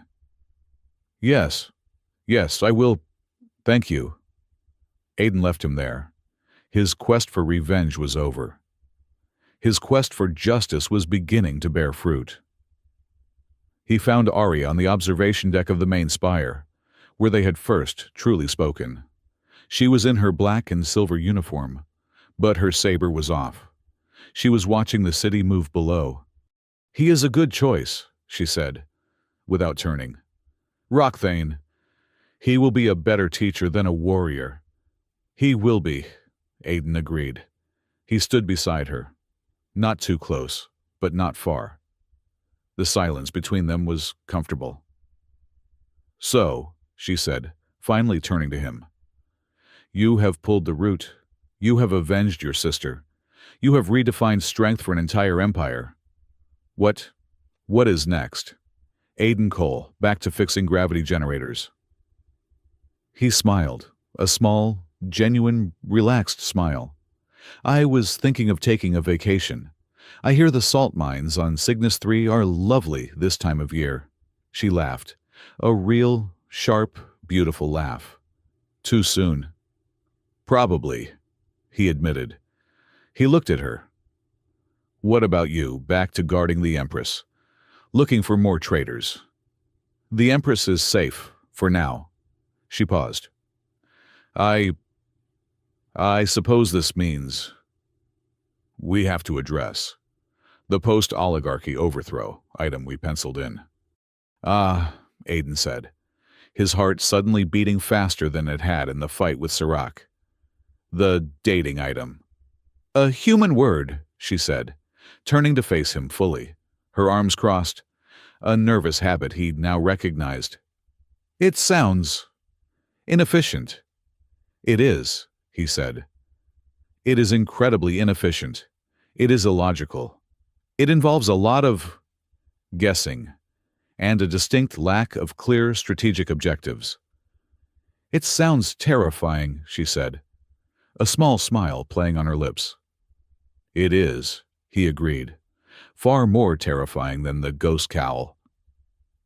"Well," she said, her voice dropping, "I am the sword hand of the Empress.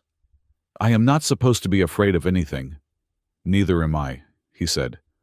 "But—" He took a half step closer. "Arya, I do not know how to do this.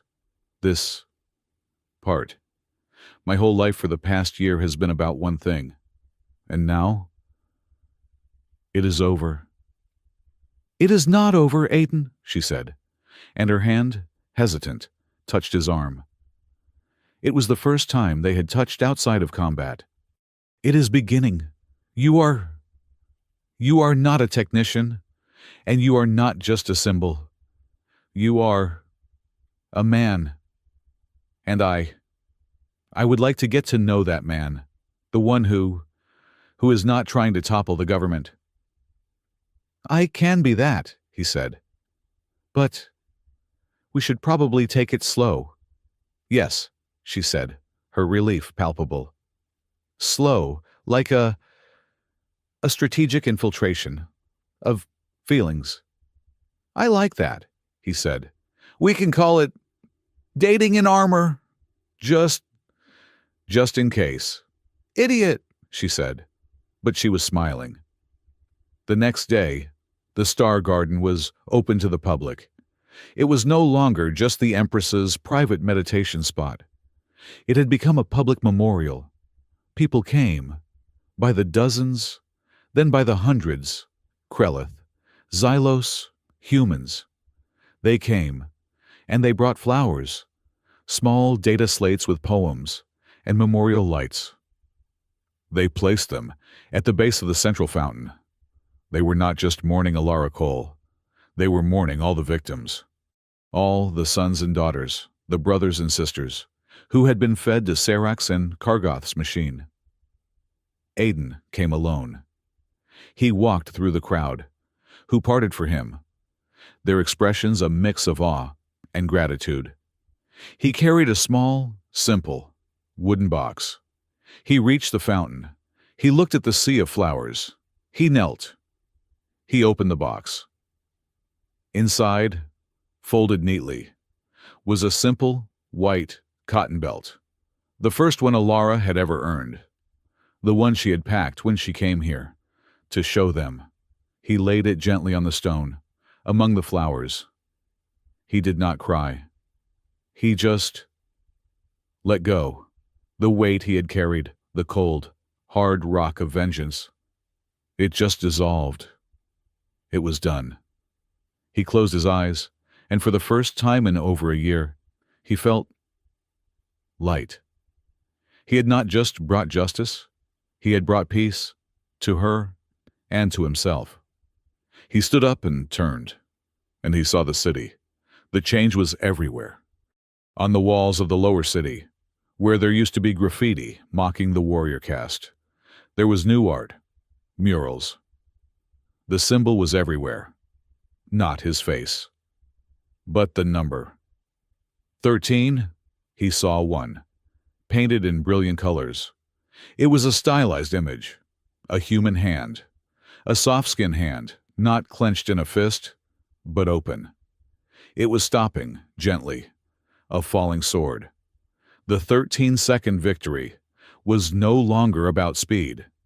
It was about restraint. It had become the symbol of the new philosophy, the human strength, intelligence, discipline, compassion. He was a hero. The Empress had summoned him. She was in her study, not the garden. "You have become an icon, Aiden Cole," she said, gesturing for him to sit. "An offer of equality." "I did not ask for it," he said. "The best icons never do," she said. "The dojo has its first interspecies scholarship class. It is full. Tovan, Mire, and Zelvar are on the board of directors. Rockthane is teaching." "I heard," Aiden said. "It is a good start." "It is," she agreed. "But it is not enough. A new philosophy needs an architect, someone to draw the blueprints for the next generation, someone who has practical experience in dismantling the old." "You are offering me a job, Empress." "I am," she said. "I am offering you the newly created position Martial Architect of the TriStar Court. An advisor. To me, to the dojo, to the military. Teach them. Teach them how to be human." "I am just a man. Naira." She smiled at the use of her name. "That is precisely why I am asking." "I accept," he said, "on one condition." "Oh, I am still at heart a technician. I like to travel. I like to fix things. I will be your advisor. But I will not be your courtier. I will not be chained to this palace." "I would not expect you to be," she said. "Go where you must.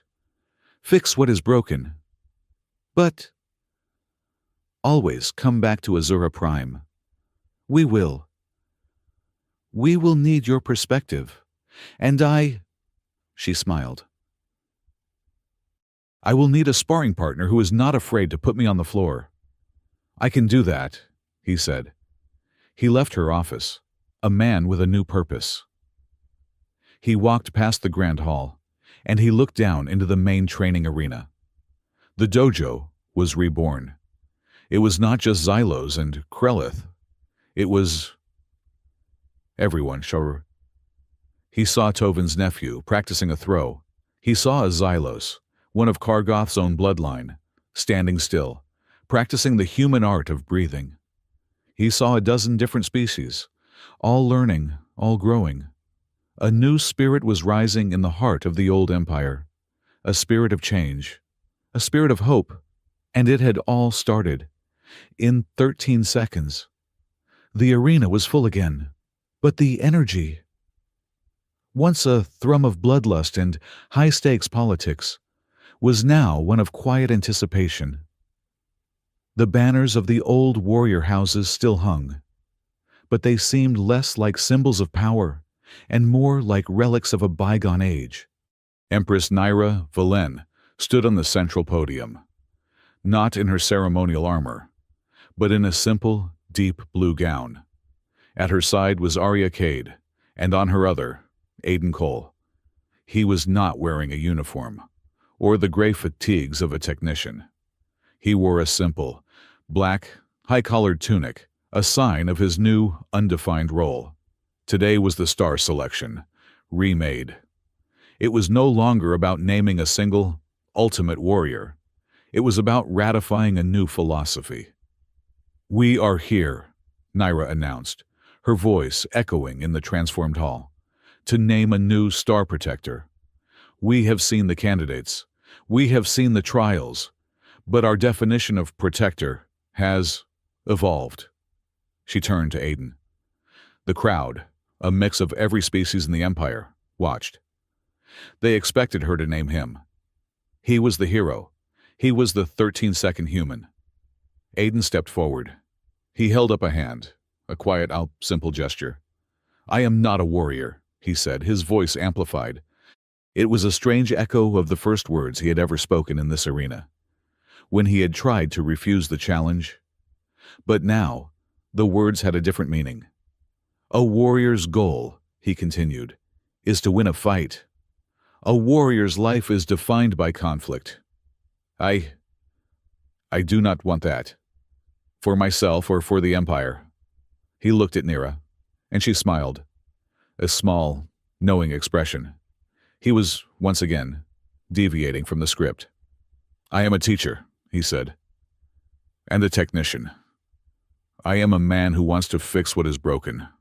The old way was broken. It cost my sister her life. It cost hundreds of lives. A lasting victory," he said, his voice landing on every person in the hall, "is not one that is won quickly. A lasting victory is one that means one less fight, one less battle, one less war." He turned to the Empress. "I respectfully decline the title of Star Protector, but I will accept the title of First Teacher. And I will dedicate my life to making sure that what happened in this hall never happens again." The silence was profound. Then the applause began. It was not a roar. It was a wave. It started with the new interspecies class, with Tovan and Mirai and Zelvar. And it spread. It was a sound of agreement, a sound of healing. Nira let the applause settle. She then stepped forward, holding a new scroll, sealed not with the old, bloody sigil of the warrior caste, but with her own personal crest. "First Teacher Aiden Cole is correct," she said. "The era of the Star Protector is over. It is archaic. We will replace it. Today, I am signing into law the Humane Combat Charter." She unfurled the scroll. "This charter will be the new foundation of the Dojo and of all Imperial Armed Forces. It declares that the highest measure of a warrior is not the ability to take a life. It is the skill to preserve one. It defines restraint, discipline, and compassion as the true metrics of power.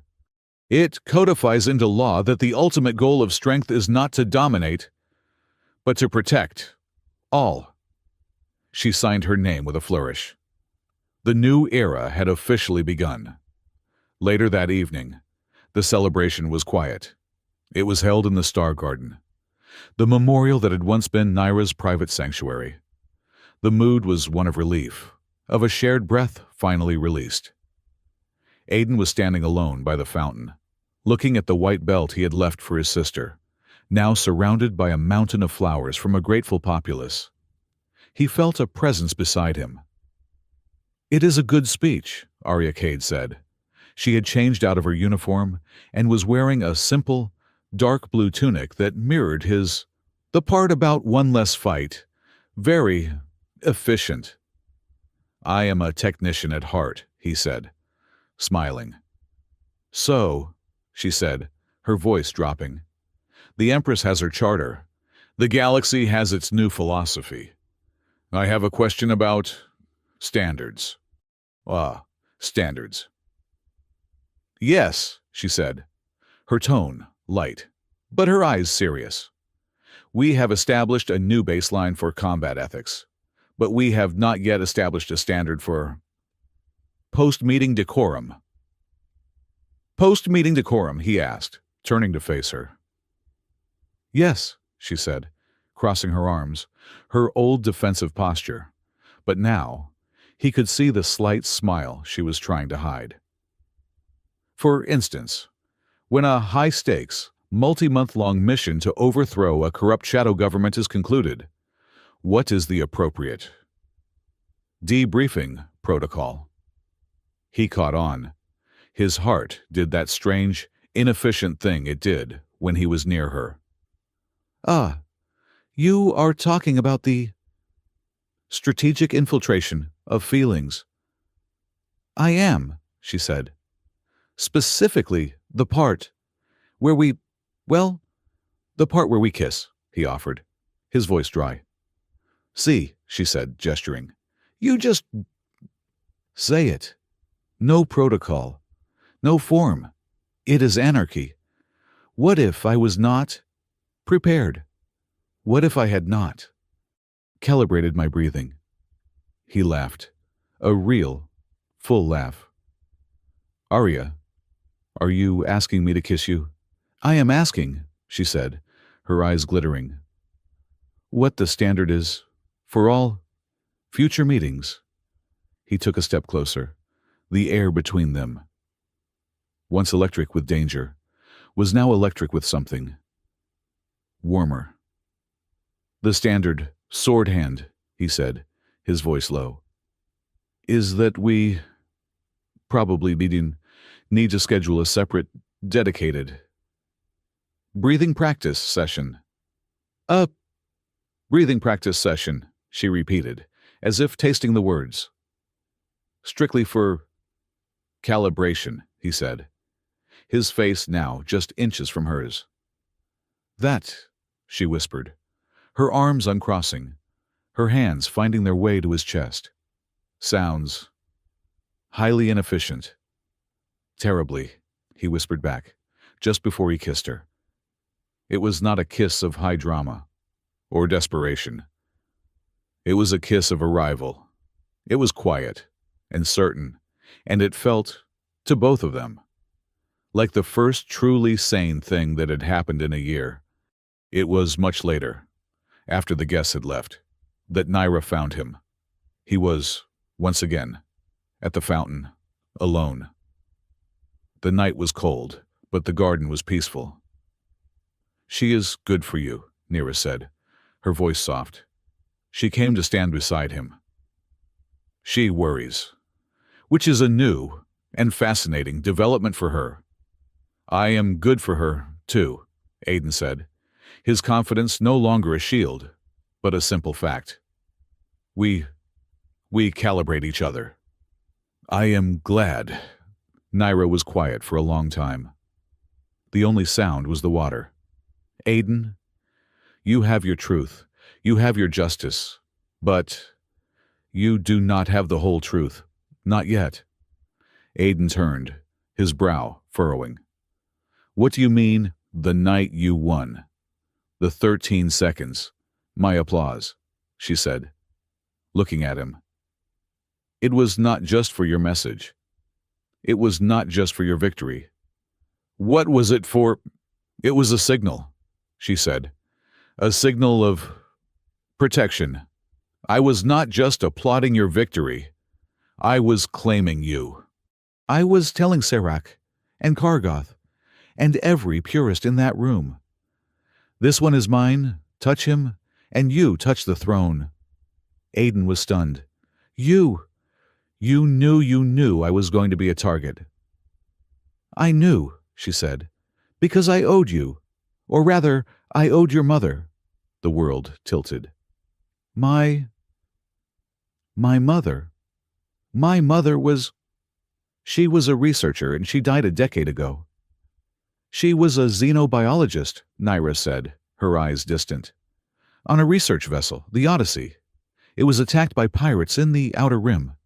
The ship was destroyed, but not before a single Imperial patrol ship, against orders, jumped into the fray.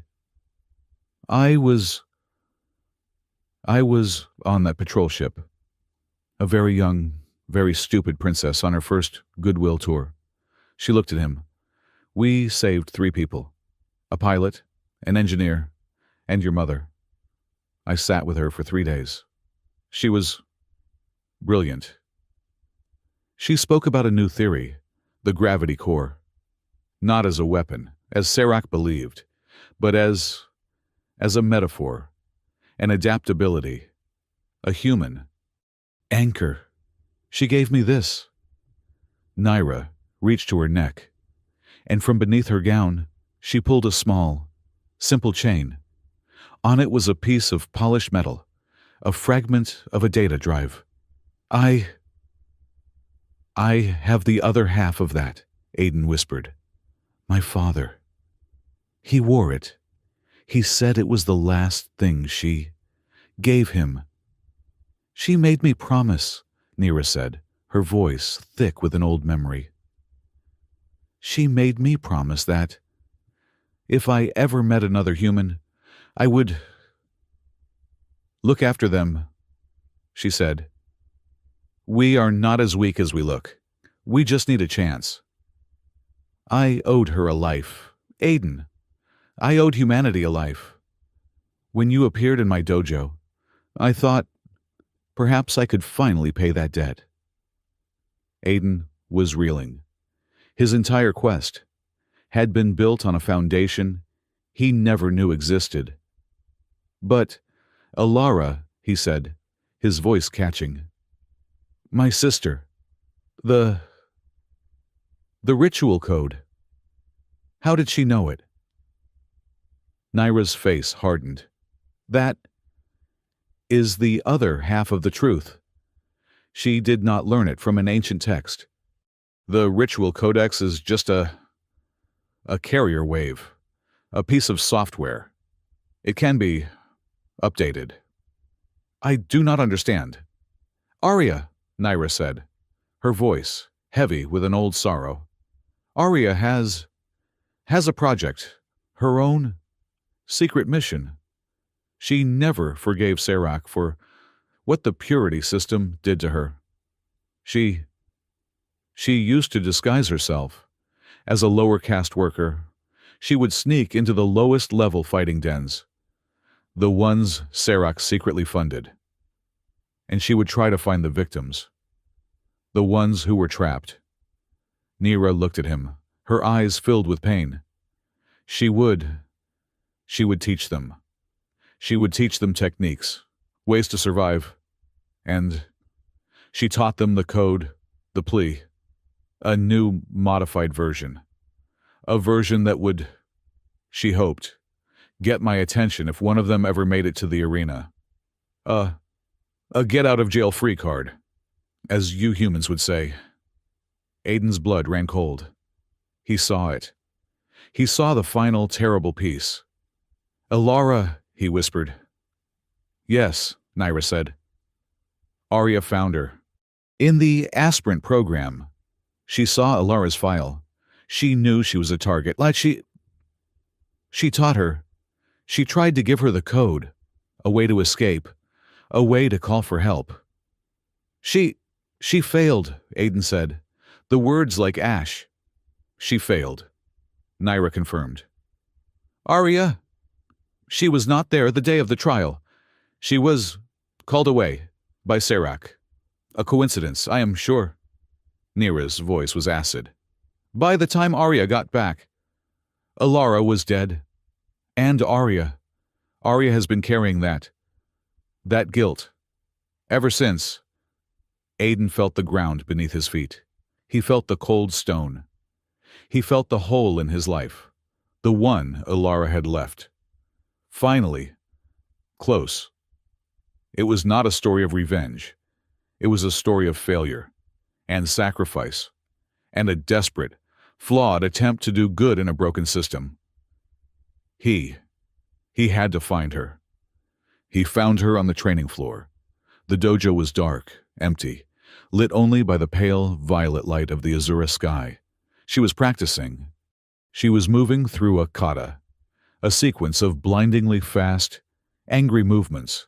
He had never seen her fight like this, not with skill, but with rage. He stood and watched. He watched until she finished, her chest heaving, her hands clenched. "He told you," she said, without turning. "Yes. I should have," she said, her voice breaking. "I should have been the one. But I was a coward. I was so afraid that if you knew, you would hate me, and I could not bear that. She was my sister," he said, his voice flat. "I know," she whispered. "You taught her. You tried to save her." "I failed," she snapped, turning to face him, her eyes bright with unshed tears. "I failed. Aiden, I gave her a weapon, and it got her killed. I was so arrogant. I thought I could play their game. I thought I could be a spy. And she paid for it." He walked toward her, his steps slow, deliberate. He stopped, just in front of her. "It was not your fault, Arya. It was—" "No," he said, and his hands, so gently, came up. He did not touch her. He just held them, suspended. "It was Sarak's fault. It was Kargoth's fault. It was the system's fault." He looked at her. You were the only one who tried to help her. You were the only one who saw her. You gave her a chance. It was not a weapon. It was hope. But she was my sister," he said, his voice soft. "She was stubborn, and she was brave. She would have been so proud. Of you. Of us." Arya looked at him, her perfect, controlled mask completely, finally, shattered. And she let go. She collapsed against him, not in a faint, but in a surrender. Her arms wrapped around him, her face buried in his chest. I am so sorry, Aiden." He held her. He held her, the woman he loved, the woman who had tried to save his sister, the woman who had carried this impossible burden. And he felt the last, cold piece of his grief melt. His quest for revenge was over. He had not found a killer. He had found a partner. He had found a truth that was more complicated and more painful and more human than he could ever have imagined. And he was finally at peace. "I forgive you," he whispered. And he meant it. The final image, the one that would define the new empire, was not of a battle. It was of the main training floor of the Galactic Dojo. The suns of Azura Prime streamed through the high windows. The floor was full. 12 species, 100 students, all moving in unison. They were practicing. They were learning a new kata, a new instructor, a massive Krelith named Rockthane. His voice, full of a gentle, earned authority, called out the moves. Pivot, shift, redirect, feel the energy. Do not stop it. Guide it, good. At the edge of the floor, 2 figures watched. "He is a good teacher," Aiden said. "He is," Arya agreed. She was back in her uniform, her saber at her hip. But she was lighter. She leaned her head, just for a second, against his shoulder. "We have that calibration meeting after this," he said, a small smile playing on his lips. "We do," she said. "The breathing practice. My schedule is open." She looked at him, her eyes full of a teasing light. "Last one to the council chambers has to do the inefficient paperwork." Before he could react, she tapped him, lightly, on the forehead. "Tag," and she was gone, a blur of black and silver, laughing. He shook his head, a real, full, happy smile on his face. He touched his forehead, and then He ran after her, from high above, in her observation deck. Empress Nera Valen watched them go. She watched the new students. She watched the human, her martial architect, chasing the woman who was the sword of her heart, and she smiled. On the great wall, above the main entrance of the dojo, a new, massive, permanent installation had been unveiled. It was a simple, elegant piece of art, made of chrome and light. It was the symbol of their revolution. It was not a fist. It was not a sword. It was the number. The one that had started it all. 13. Not as a boast of speed, but as a promise. A permanent reminder. For all the galaxy to see. True strength is not in the strike. True strength is in knowing precisely when to stop.